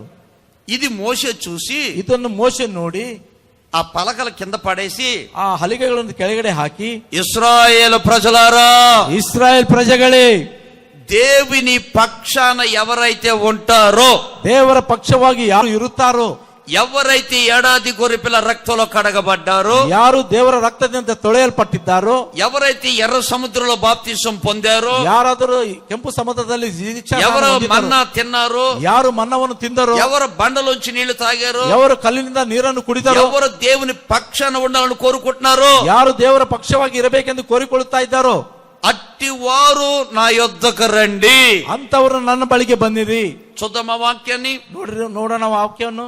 నిర్గమకాండం ವಿಮೋಚನಾ ಕಾಂಡ 32వ అధ్యాయం 32ನೇ ಅಧ್ಯಾಯ 26వ వాక్యం. 26ನೇ ವಾಕ್ಯವು. ಅದಕ್ಕೆ ಮೋಶೆ ಪಾಳೆಯ ಬಾಗಿಲಲ್ಲಿ ನಿಂತುಕೊಂಡು, ದೇವರ ಪಕ್ಷವಾಗಿರುವವರೆಲ್ಲರೂ ನನ್ನ ಬಳಿಗೆ ಬರಬೇಕು. ఇప్పుడు ఏమంటున్నాడండి ఆయన? ಈಗ ಏನು ಹೇಳ್ತಿದ್ದಾನೆ ಆತನು? విశ్వాసులైన వారందరూ ఎవరి పక్షాన ఉండాలి? ವಿಶ್ವಾಸಿಗಳಾಗಿದ್ದವರು ಯಾರು ಪಕ್ಷವಾಗಿರಬೇಕು? అధికారుల పక్షాన కాదు, ಅಧಿಕಾರಿಗಳ ಪಕ್ಷವಲ್ಲ, ఆ పార్టీ ఈ పార్టీ పక్షాన కాదు, ಆ ಪಕ್ಷ ಈ ಪಕ್ಷದವರಲ್ಲ, లోకస్తుల పక్షాన కాదు, ಲೋಕಸ್ಥರ ಪಕ್ಷವಾದಲ್ಲ, ధనవంతుల పక్షాన కాదు, ಧನವಂತರ ಪಕ್ಷದವರಲ್ಲ, కుల మతాల పక్షాల కాదు, ಕುಲ ಮತಗಳ ಪಕ್ಷದವರಲ್ಲ, బలమనే పక్షాన కాదు, ಬಲವೆನ್ನುವ ಪಕ್ಷವಲ್ಲ. విశ్వాసులైన వారందరూ దేవుని పక్షాన ఉండాలి. ವಿಶ್ವಾಸಿಗಳಾಗಿದ್ದವರು ಎಲ್ಲರೂ ಕೂಡ ದೇವರ ಪಕ್ಷವಾಗಿರಬೇಕು. ఇప్పుడు మోషే అక్కడికి వెళ్ళినప్పుడు ಈಗ ಮೋಶೆ ಅಲ್ಲಿಗೆ ಹೋದಾಗ ఈ ప్రజలందరి మనసులో ఏముండాలి? ಈ ಪ್ರಜೆಗಳೆಲ್ಲರ ಮನಸ್ಸಿನಲ್ಲಿ ಏನಿರಬೇಕು? మేమందరూ దేవుని పక్షాన ఉన్నాం, ನಾವೆಲ್ಲರೂ ದೇವರ ಪಕ್ಷವಾಗಿದ್ದೇವೆ, మేమందరూ దేవుని పక్షాన ఉన్నాం, ನಾವೆಲ್ಲರೂ ದೇವರ ಪಕ್ಷವಾಗಿದ್ದೇವೆ, దేవుడు చూసుకుంటాడు ದೇವರು ನೋಡಿಕೊಳ್ಳುತ್ತಾನೆ అన్న మనసు ఉండాలి కదండి. ಎನ್ನುವ ಮನಸ್ಸು ಅವರಲ್ಲಿ ಇರಬೇಕಲ್ಲವೇ? వాళ్ళలో కొంతమందికి లేదు. ಅವರಲ್ಲಿ ಕೆಲವು ಜನರಿಗೆ. ఇక్కడ నేను చెప్పే మాట ఏంటంటే, ಇಲ್ಲಿ ಅಣ್ಣನು ಹೇಳುವ ಮಾತೆಂದರೆ, యేసుక్రీస్తు సశరీరుడుగా ఉన్న దినాల్లో ಯೇಸು ಕ್ರಿಸ್ತನು ಸಶರೀರಿಯಾಗಿ ಇದ್ದ ದಿನದಲ್ಲಿ ప్రభు కొన్ని మాటలు చెప్పారు. ಕರ್ತನು ಕೆಲವೊಂದು ಮಾತನ್ನು ಹೇಳಿದನು. నన్ను పట్టుకుంటారు, ನನ್ನನ್ನು ಹಿಡಿದುಕೊಳ್ಳುತ್ತಾರೆ, నన్ను కొడతారు, ನನ್ನನ್ನು ಹೊಡೆಯುತ್ತಾರೆ, నన్ను చంపేస్తారు, ನನ್ನನ್ನು ಸಾಯಿಸುತ್ತಾರೆ, నేను ప్రాణం పెడతాను, ನಾನು ಪ್ರಾಣವನ್ನು ಇಡುತ್ತೇನೆ, అయితే నన్ను సమాధిలో పెడతారు, ಆದರೆ ನನ್ನನ್ನು ಸಮಾಧಿಯಲ್ಲಿ ಇಡುತ್ತಾರೆ, నేను 3వ దినాన తిరిగి లెగిస్తాను. ನಾನು 3ನೇ ದಿನದಲ್ಲಿ ತಿರುಗಿ ಹೇಳುತ್ತೇನೆ. అంటే ఇప్పుడు తోమ గారు ఏం చేయాలి? ಈಗ ತೋಮನವರು ಏನು ಮಾಡಬೇಕು? ఇప్పుడు మోషే గారు కనపడకపోయేసరికి ప్రజలందరూ దూడ పక్షానికి వెళ్ళిపోయారు. ಈಗ ಮೋಶೆ ಕಾಣಿಸುತ್ತಿದ್ದರೆ ಪ್ರಜೆಗಳೆಲ್ಲರೂ ಬಸವನ ಪಕ್ಷಕ್ಕೆ ಹೋಗುದರು. ఇప్పుడు 3వ దినం తోమ ఎక్కడికి వెళ్ళిపోయాడు? ಈಗ 3ನೇ ದಿನ ತೋಮನು ಎಲ್ಲಿಗೆ ಹೋಗಿದ್ದನು? నేను దేవుని పక్షాన ఉన్నాను, దేవుడు నా దగ్గరకు వస్తాడు. ನಾನು ದೇವರ ಪಕ್ಷವಾಗಿದ್ದೇನೆ, ದೇವರು ನನ್ನ ಬಳಿಗೆ ಬರುತ್ತಾನೆ. నేను దేవుని పక్షాన ఉన్నానని తోమ గారికి అది లేకుండా పోయింది. ನಾನು ದೇವರ ಪಕ್ಷದಾಗ ಹೋಗಿದ್ದೇನೆಂದು ತೋಮನಿಗೆ ಅದು ಇಲ್ಲದೆ ಹೋಯಿತು. అందుకనే తోమ అవిశ్వాసివి విశ్వాసివై ఉండము. ಅದಕ್ಕೆ ತೋಮನೆ ಅವಿಶ್ವಾಸಿಯಾಗಿರದೆ ವಿಶ್ವಾಸಿಯಾಗಿರು. అంటే విశ్వాస అయి ఉంటే దాని అర్థం ఏంటంటే దేవుని పక్షాన మనం ఉండాలి. ವಿಶ್ವಾಸಿಯಾಗಿದ್ದರೆ ಅದರ ಅರ್ಥವೇನೆಂದರೆ ದೇವರ ಪಕ್ಷವಾಗಿ ನಾವು ಇರಬೇಕು. గుర్తుపెట్టుకోండి, ನೆನಪಿಟ್ಟುಕೊಳ್ಳಿರಿ, మనము లోక పక్షాన ఎప్పుడు మనం ఉండకూడదు. ನಾವು ಲೋಕದ ಪಕ್ಷವಾಗಿ ಯಾವಾಗಲೂ ಇರಬಾರದು. అక్కడ ఏమన్నారండి? ಅಲ್ಲಿ ಏನಂದರ್ರಿ? దేవుని పక్షాన ఉండేవాళ్ళు ದೇವರ ಪಕ್ಷವಾಗಿ ಇರುವವರು నా యొద్దకు రండి. ఆ మాట చూడండి. ನನ್ನ ಬಳಿಗೆ ಬನ್ನಿರಿ. ಅದಕ್ಕೆ ಮೋಶೆಯವರು ಪಾಳೆಯ ಬಾಗಿಲಲ್ಲಿ ನಿಂತುಕೊಂಡು ದೇವರ ಪಕ್ಷದವರೆಲ್ಲರೂ ನನ್ನ ಬಳಿಗೆ ಬರಬೇಕು. అంటే దాని అర్థం ఏంటంటే, ಅಂದರೆ ಅರ್ಥವೇನೆಂದರೆ దేవుని పక్షాన ఉండేవాళ్ళు ఎవరి పక్షాన ఉంటారు? ದೇವರ ಪಕ್ಷವಾಗಿರುವವರು ಯಾರ ಪಕ್ಷವಾಗಿರುತ್ತಾರೆ? సమర్పించబడ్డ దైవజనుడు పక్షాన ఉంటారు. ಸಮರ್ಪಿಸಿಕೊಂಡ ದೈವ ಸೇವರ ಜೊತೆ ಇರುತ್ತಾರೆ. దేవుని పక్షాన ఉండేవాళ్ళు ఎవరి పక్షాన ఉంటారండి? ದೇವರ ಪಕ್ಷವಾಗಿರುವವರು ಯಾರ ಪಕ್ಷವಾಗಿರುತ್ತಾರೆ? సమర్పించబడిన మోషే పక్షాన ప్రజలందరూ వచ్చేసారు. ಸಮರ್ಪಿಸಿಕೊಂಡ ಮೋಶೆ ಪಕ್ಷಕ್ಕೆ ತಾವೆಲ್ಲರೂ ఆయన అన్నాడు, ಆತನು ಹೇಳಿದನು, దేవుని పక్షాన ఎవరైతే ఉండాలనుకుంటారో నా యొద్దకు రండి. ದೇವರ ಪಕ್ಷವಾಗಿ ಯಾರು ಇರಬೇಕೆಂದುಕೊಂಡಿರ್ತಾರೋ ಅವರು ನನ್ನ ಬಳಿಗೆ ಬನ್ನಿರಿ, మిగతా వాళ్ళందరూ అక్కడ ఆగిపోండి. ಉಳಿದವರೆಲ್ಲ ಅಲ್ಲೇ ನಿಂತುಕೊಂಡಿರಿ. దేవుని పక్షాన ఉన్న వాళ్ళు మాత్రమే, విశ్వాసులైన వాళ్ళు మాత్రమే, కృతజ్ఞత కలిగిన వాళ్ళు మాత్రమే, మేలులు పొందిన వాళ్ళు మాత్రమే, ఆశీర్వదించబడ్డ వాళ్ళు మాత్రమే, వాళ్ళందరూ ఎవరి దగ్గరకు వచ్చారండి? మోషే దగ్గరకు వచ్చి నిలబడ్డారు. ಅವರೆಲ್ಲರೂ ಕೂಡ ಮೋಶೆ ಪಕ್ಷವಾಗಿ ಬಂದು ನಿಂತುಕೊಂಡರು. దీన్ని కాస్త లోతుగా ఆలోచించాలి. ಇದನ್ನು ಸ್ವಲ್ಪ ಆಳವಾಗಿ ಆಲೋಚನೆ ಮಾಡಿಕೊಳ್ಳಬೇಕು. ఈ మోషే పక్షానికి ఎందుకు వచ్చారు? ಈ ಮೋಶೆ ಪಕ್ಷಕ್ಕೆ ಅವರು ಯಾಕೆ ಬಂದರು? దేవుని పక్షాన ఉన్న వాళ్ళే సేవకుడు పక్షాన ఉంటారు. ದೇವರ ಪಕ್ಷವಾಗಿರುವವರೇ ಸೇವಕರ ಪಕ್ಷವಾಗಿ. ఈ సేవకుడు ఎవరు అసలు? ಈ ಸೇವಕರು ಯಾರು? ఆలోచన చేయాలి, ಆಲೋಚನೆ ಮಾಡಬೇಕು. మోషే ಅವರವರು తల్లిని వదులుకున్నాడు, ತಂದೆಯನ್ನು ಬಿಟ್ಟನು, తండ్రిని వదులుకున్నాడు, ತಾಯಿಯನ್ನು ಬಿಟ್ಟನು, తన యవన ప్రాయంలో సుఖభోగాలని వదులుకున్నాడు, ತನ್ನ ಯೌವನ ಪ್ರಾಯದಲ್ಲಿ ಸುಖಭೋಗವನ್ನು ಎಲ್ಲನ್ನೂ ಮರೆತು ಬಿಟ್ಟನು, జీవితాన్ని త్యాగం చేసుకున్నాడు. ಜೀವಿತವನ್ನು ಮಾಡಿಕೊಂಡನು. ఎందుకు త్యాగం చేసుకున్నాడు? ಯಾಕೆ ತ್ಯಾಗ ಮಾಡಿಕೊಂಡನು? ఐగుప్తులో నలిగిపోతున్న ప్రజలు, ಐಗುಪ್ತದಲ್ಲಿ ನರಳಿ ಹೋಗುತ್ತಿದ್ದ ಪ್ರಜೆಗಳು, వాళ్ళకి ఒకటి దేవుణ్ణి పరిచయం చేశాడు. ಅವರಿಗೆ ದೇವರನ್ನು ಪರಿಚಯ ಮಾಡಿದನು. దేవుని అద్భుతాలు వాళ్ళ కళ్ళతో చూసేటట్లుగా చేశాడు. ದೇವರ ಅದ್ಭುತಗಳನ್ನು ಅವರು ಕಣ್ಣಿನಿಂದ ನೋಡುವಂತೆ ಮಾಡಿದನು. గర్వంతో ఉన్న ఫరోని తలదించుకునేట్లుగా చేశాడు. ಗರ್ವದಿಂದಿರುವಂತ ಪರವನ್ನು ತಲೆ ತೆಳಗೆ ಮಾಡುವಂತೆ ಮಾಡಿದನು. సముద్రం 2 పాయలు చేపించాడు. ಸಮುದ್ರವನ್ನು ಇಬ್ಬಾಗ ಮಾಡಿದನು. బండలోంచి నీళ్లు ఇప్పించాడు. ಕಲ್ಲಿನಿಂದ ನೀರನ್ನು ಕೊಟ್ಟನು. తినడానికి ఆహారం ఇప్పించాడు. ತಿನ್ನುವುದಕ್ಕೆ ಆಹಾರವನ್ನು ಕೊಟ್ಟನು. ఇప్పుడు దేవుని పక్షాన ఉన్న సేవకుడు ఈ ప్రజల్ని ఎక్కడ తీసుకెళ్తున్నాడు? ಈಗ ದೇವರ ಪಕ್ಷವಾಗಿರುವಂತಹ ಪ್ರಜೆಗಳನ್ನು ಆತನು ಎಲ್ಲಿಗೆ ಕರೆದುಕೊಂಡು ಹೋಗುತ್ತಿದ್ದಾನೆ? ఎక్కడ తీసుకెళ్తున్నాడండి? ಎಲ್ಲಿಗೆ ಕರೆದುಕೊಂಡು ಹೋಗುತ್ತಿದ್ದಾನೆ? ಎಲ್ಲಿಗೆ? ಕಾನಾನಿಗೆ అలాగే దేవుని పెట్టారా, ಅದೇ ರೀತಿಯಾಗಿ ದೇವರ ಮಕ್ಕಳೇ, నువ్వు స్నేహితుల పక్షానికి వెళ్ళొచ్చు, ನೀವು ಸ್ನೇಹಿತರ ಪಕ್ಷವಾಗಿ ಹೋಗಬಹುದು. వాళ్ళు నీకు వాక్యాన్ని చెప్పి నేను పరలోకం తీసుకెళ్తారా, ಅವರು ನಿಮಗೆ ವಾಕ್ಯವನ್ನು ಹೇಳಿ ಪರಲೋಕಕ್ಕೆ ತೆಗೆದುಕೊಂಡು ಹೋಗುತ್ತಾರೆ. ఒకవేళ నువ్వు అధికారుల పక్షాన, ಒಂದು ವೇಳೆ ನೀನು ಅಧಿಕಾರಿಯ ಪಕ್ಷವಾಗಿರಬಹುದು, ఒకవేళ ఒక పార్టీ పక్షాన ఉండొచ్చు, ಒಂದು ವೇಳೆ ನೀನು ಪಾರ್ಟಿಯ ಪಕ್ಷವಾಗಿರಬಹುದು, ఒక డబ్బున్న వాళ్ళ పక్షాన ఉండొచ్చు, ನೀವು ಹಣ ಇದ್ದವರ ಪಕ್ಷವಾಗಿರಬಹುದು. ఒక రోజున నిన్ను వాళ్ళు పరలోకానికి తీసుకెళ్తారా, ಒಂದು ದಿನ ನಿಮ್ಮನ್ನು ಅವರು ಪರಲೋಕಕ್ಕೆ ತೆಗೆದುಕೊಂಡು అదే ಹೋಗುತ್ತಾರೆ. మోషే అయితే ಅದೇ ಮೋಶೆ ಆಗಿದ್ರೆ పరమందున్న దేవుని విషయాలు తెలుసుకుని ಪರಲೋಕದಲ್ಲಿರುವ ದೇವರ ವಿಷಯ ತಿಳಿದುಕೊಂಡು చిన్న పిల్లలు ఎలా ఉండాలో, ಚಿಕ್ಕ ಮಕ್ಕಳು ಯಾವ ರೀತಿಯಾಗಿರಬೇಕು, యవనస్తులు ఎలా ఉండాలో, ಯವನಿಸ್ತರು ಯಾವ ರೀತಿಯಾಗಿರಬೇಕು, తండ్రి ఎలా ఉండాలో, ತಂದೆ ಯಾವ ರೀತಿಯಾಗಿರಬೇಕು, తల్లి ఎలా ఉండాలో, ತಾಯಿ ಯಾವ ರೀತಿಯಾಗಿರಬೇಕು, భార్య ఎలా నడుచుకోవాలో, ಹೆಂಡತಿ ಯಾವ ರೀತಿಯಾಗಿ భర్త ನಡೆದುಕೊಳ್ಳಬೇಕು, ఎలా నడుచుకోవాలో, ಗಂಡನು ಯಾವ ರೀತಿಯಾಗಿ పిల్లలు ನಡೆದುಕೊಳ್ಳಬೇಕು, ఎలా నడుచుకోవాలో, ಮಕ್ಕಳು ಯಾವ ರೀತಿಯಾಗಿ ఆ ನಡೆದುಕೊಳ್ಳಬೇಕು, విషయాలన్నీ ఎవరి ద్వారాగా దేవుడు బోధిస్తాడు, ಆ ವಿಷಯವನ್ನೆಲ್ಲ ಯಾವ ಮುಖಾಂತರ ದೇವರು ಬೋಧಿಸುತ್ತಾನೆ, దైవజనుడు ద్వారాగా. ದೈವ ಸೇವಕರ ಮುಖಾಂತರವಾಗಿ. ఇక్కడున్న మీరందరూ కూడా ಇಲ್ಲಿದ್ದರು ನೀವೆಲ್ಲರೂ ಕೂಡ ఒక్కొక్కసారి మీరు ఎవరి ద్వారా బాధ కలుగుతుంది, ಒಂದು ಸಾರಿ ನಿಮಗೆ ಯಾರಿಂದ ಬಾಧೆ ಉಂಟಾಗುತ್ತದೆ. ఇక్కడ వాక్యం వినగానే ఆ బాధ తొలగిపోద్ది. ಈ ವಾಕ್ಯವನ್ನು ಕೇಳುವಾಗಲೇ ಆ ಬಾಧೆ ತೊಲಗಿ ಹೋಗುತ್ತದೆ. ఒక్కొక్కసారి నువ్వు ఏదో కష్టంతో వస్తావు, ಒಂದೊಂದು ಸಾರಿ ಏನೋ ಕಷ್ಟದಿಂದ ఆ ಬರುತ್ತದೆ, వాక్యం ద్వారా నీ కష్టం ಆ తొలగిపోద్ది. ವಾಕ್ಯದಿಂದ ನನ್ನ ಕಷ್ಟವು ತೊಲಗಿ ಹೋಗುತ್ತದೆ. కొన్నిసార్లు ఇబ్బందితో వస్తావు, ಒಂದು ಸಾರಿ ಇಬ್ಬಂದಿಯಿಂದ ಬರುತ್ತದೆ, ఆ వాక్యం ద్వారా ఇబ్బందులు తొలగిపోతావు. ಆ ವಾಕ್ಯದ ಮುಖಾಂತರ ಇಬ್ಬಂದಿ ತೊಲಗಿ ಹೋಗುತ್ತದೆ. కొన్నిసార్లు నీకు ఆదరణ ఉండదు. ಒಂದು ಕೆಲವು ಸಾರಿ ನಿನಗೆ ಆದರಣೆ అయితే ఈ ಇರುವುದಿಲ್ಲ. మందిరానికి ఎప్పుడైతే వచ్చావో వాక్యం ద్వారా ఆదరణ కలుగుతుంది. ಮಂದಿರಕ್ಕೆ ಯಾವಾಗ ಬಂದಿಯೋ ಆದರಣೆ ಉಂಟಾಗುತ್ತದೆ. ఇదంతా ఎవరి ద్వారా జరిగిస్తున్నాడు ఆయన? ಇದೆಲ್ಲರೂ ಯಾರಿಂದ ಆತನು ನಡೆಸುತ್ತಾ ಇದ್ದಾನೆ? దేవుని సేవకుని ద్వారా జరిగిస్తున్నాడు. ದೇವರ ಸೇವಕರ ಮುಖಾಂತರ ನಡೆಸುತ್ತಾ ಇದ್ದಾನೆ. అందుకని దేవుని బిడ్డలారా, ಅದಕ್ಕಾಗಿ ದೇವರ ಮಕ್ಕಳೇ, విశ్వాసులైన వారందరూ ವಿಶ್ವಾಸಿಗಳಾಗಿದ್ದ ಎಲ್ಲರೂ దేవుని పక్షాన ఉంటారు. ದೇವರ ಪಕ್ಷವಾಗಿರುತ್ತಾರೆ. దేవుని పక్షాన ఉన్న వాళ్ళందరూ ದೇವರ ಪಕ್ಷವಾಗಿರುವರೆಲ್ಲರೂ దైవజనునితో నడుస్తారు, ದೈವ ಸೇವಕರೊಟ್ಟಿಗೆ ನಡೆಯುತ್ತಾರೆ, వాక్యముతో నడుస్తారు, ವಾಕ್ಯದೊಂದಿಗೆ ನಡೆಯುತ್ತಾರೆ, దేవునితో నడుస్తారు. ದೇವರೊಟ್ಟಿಗೆ ನಡೆಯುತ್ತಾರೆ. అందుకని దేవుని బిడ్డలారా, ಅದಕ್ಕಾಗಿ ದೇವರ ಮಕ್ಕಳೇ, మీతో చెప్పే మాట ఏంటంటే, ನಿಮ್ಮೊಟ್ಟಿಗೆ ಹೇಳುವಂತ ಮಾತೇನೆಂದರೆ, మనం ఈ లోకంలో ఎంతకాలం బ్రతుకుతామో తెలియదు. ನಾವು ಈ ಲೋಕದಲ್ಲಿ ಎಷ್ಟು ಕಾಲ ಬದುಕುತ್ತೇವೆ ತಿಳಿಯದು. ఊరు పమ్మంటుంది, ಊರು ಹೋಗಿ ಎಂದು ಹೇಳುತ್ತದೆ, కాడి రమ్మంటుంది. ಕಾಡು ಬಾ ಎಂದು ಹೇಳುತ್ತದೆ. శాశ్వతంగా నేను ఇక్కడ ఉన్నాను, శాశ్వతంగా మీరు ఇక్కడ ఉండరు. ಶಾಶ್ವತವಾಗಿ ನಾವು ಇಲ್ಲಿ ಇರುವುದಿಲ್ಲ, ಶಾಶ್ವತವಾಗಿ ನೀವು ಕೂಡ ಇಲ್ಲಿ ಇರುವುದಿಲ್ಲ. మన స్థిరమైన నివాసం ఎక్కడ? ನಮ್ಮ ಸ್ಥಿರವಾದ ನಿವಾಸವು ಎಲ್ಲಿ? పరలోకం. ಪರಲೋಕವು. అందుకని ఈ భూమి మీద ఉన్నప్పుడే ಅದಕ್ಕಾಗಿ ಈ ಭೂಮಿ ಮೇಲೆ ಇದ್ದಾಗಲೇ మీరు కాలేజీలకు వెళ్ళండి, ನೀವು ಕಾಲೇಜಿಗೆ ಹೋಗಿರಿ, మీరు ఉద్యోగాలు చేసుకోండి, ನೀವು ಉದ್ಯೋಗವನ್ನು ಮಾಡಿಕೊಳ್ಳಿರಿ, మీ చేతి పనులు చేసుకోండి, ನೀವು ಕೈ ಕೆಲಸವನ್ನು ಮಾಡಿಕೊಳ್ಳಿರಿ, మీ వ్యాపారాలు చేసుకోండి. ನೀವು ವ್ಯಾಪಾರವನ್ನು ಮಾಡಿಕೊಳ್ಳಿರಿ. ఖాళీగా ఉన్న సమయాన్ని మాత్రం, ಖಾಲಿ ಇರುವ ಸಮಯದಲ್ಲಿ ಮಾತ್ರ, అది శనివారం కూడికైనా, ಅದು ಶನಿವಾರ ಕೂಟವಾದರು, అది ఆదివారపు ఆరాధన అయినా, ಅದು ರವಿವಾರದ ಆರಾಧನೆ, అది సువార్త కూడికైనా, ಅದು ಸುವಾರ್ಥ ಕೂಟವಾದರು, అది ఉపవాస కూడికైనా, ಅದು ಉಪವಾಸ ಪ್ರಾರ್ಥನೆಯಾದರು, అది కృతజ్ఞత కూడికైనా, ಅದು ಕೃತಜ್ಞತೆ ಕೂಟವಾದರು. నేను మిస్ కాకూడదు. ನೀವು ತಪ್ಪಬಾರದು. ఎందుకంటే ಯಾಕೆಂದರೆ దేవుని పక్ష నుండి వాళ్ళు, ದೇವರ ಪಕ್ಷವಾಗಿರುವವರು, దైవజనుడు ఎక్కడుంటారో అక్కడ ఉంటారు. ದೈವ ಜನರು ಎಲ್ಲಿರುತ್ತಾರೆ ಅಲ್ಲಿರುತ್ತಾರೆ. అలాగే దేవుడు మిమ్మల్ని ఆశీర్వదించునగాక. ಆಮೆನ್. అందుకని యేసుక్రీస్తు సస్యరుడుగా ఉన్న దినాల్లో కూడా, ಅದಕ್ಕಾಗಿ ಯೇಸು ಕ್ರಿಸ್ತನು ಸಸ್ಯವಾಗಿದ್ದಾಗ యేసయ్య ఎక్కడికి వెళ్ళినా చాలా మంది స్త్రీలుగా పురుషులుగా అక్కడికి వెళ్ళిపోతూ ఉండేవారు. ಯೇಸು ಕ್ರಿಸ್ತನು ಎಲ್ಲಿ ಹೋದರೂ ಅನೇಕ ಜನರು ಸ್ತ್ರೀಯಾಗಲಿ ಪುರುಷರಾಗಲಿ ಅಲ್ಲಿ ಹೋಗುತ್ತಾ ಇದ್ದರು.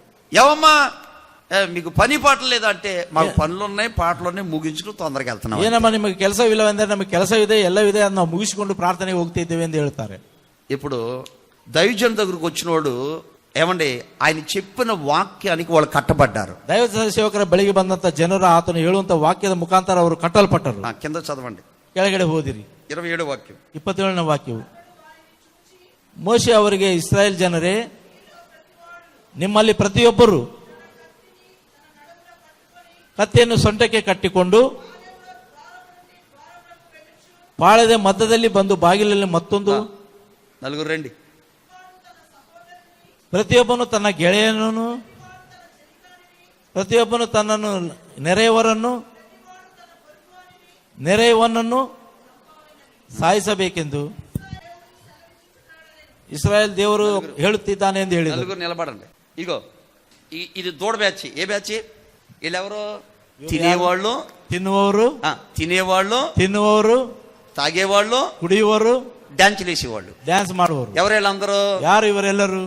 ఒకప్పుడు దేవుని పెట్టలే, ಒಂದು ಸಾರಿ ಇಂತಕ್ಕಿಂತ ಮುಂಚೆ ದೇವರ ಮಕ್ಕಳೇ, గొర్రె పిల్ల రక్తంలో కడగబడ్డ వాళ్ళే, ಕುರಿಯ ರಕ್ತದಿಂದ ತೊಳೆಯಲ್ಪಟ್ಟವರೇ, బాగా తిన్నారు, రాత్రి బాగా అగ్నిలో కాల్చబడ్డ చేదు కూరలతో తిన్నారు వీళ్ళు. ಅಗ್ನಿಯಿಂದ ಸುಡಲ್ಪಟ್ಟ ಆಹಾರವನ್ನೆಲ್ಲ ತಿಂದರು ರಾತ್ರಿ ಇವರು. అద్భుతాలు చూశారు వీళ్ళు. ಅದ್ಭುತಗಳನ್ನು ನೋಡಿದರು ಇವರು. సముద్రం పాయలైపోయి చూశారు. ಸಮುದ್ರ ಇಬ್ಬಾಗವಾಗಿದ್ದನ್ನು ನೋಡಿದರು. దేవతలు తిన్న మన్న తినేసారు చూడు, పొట్ట కూడా చేయని ముందుకి.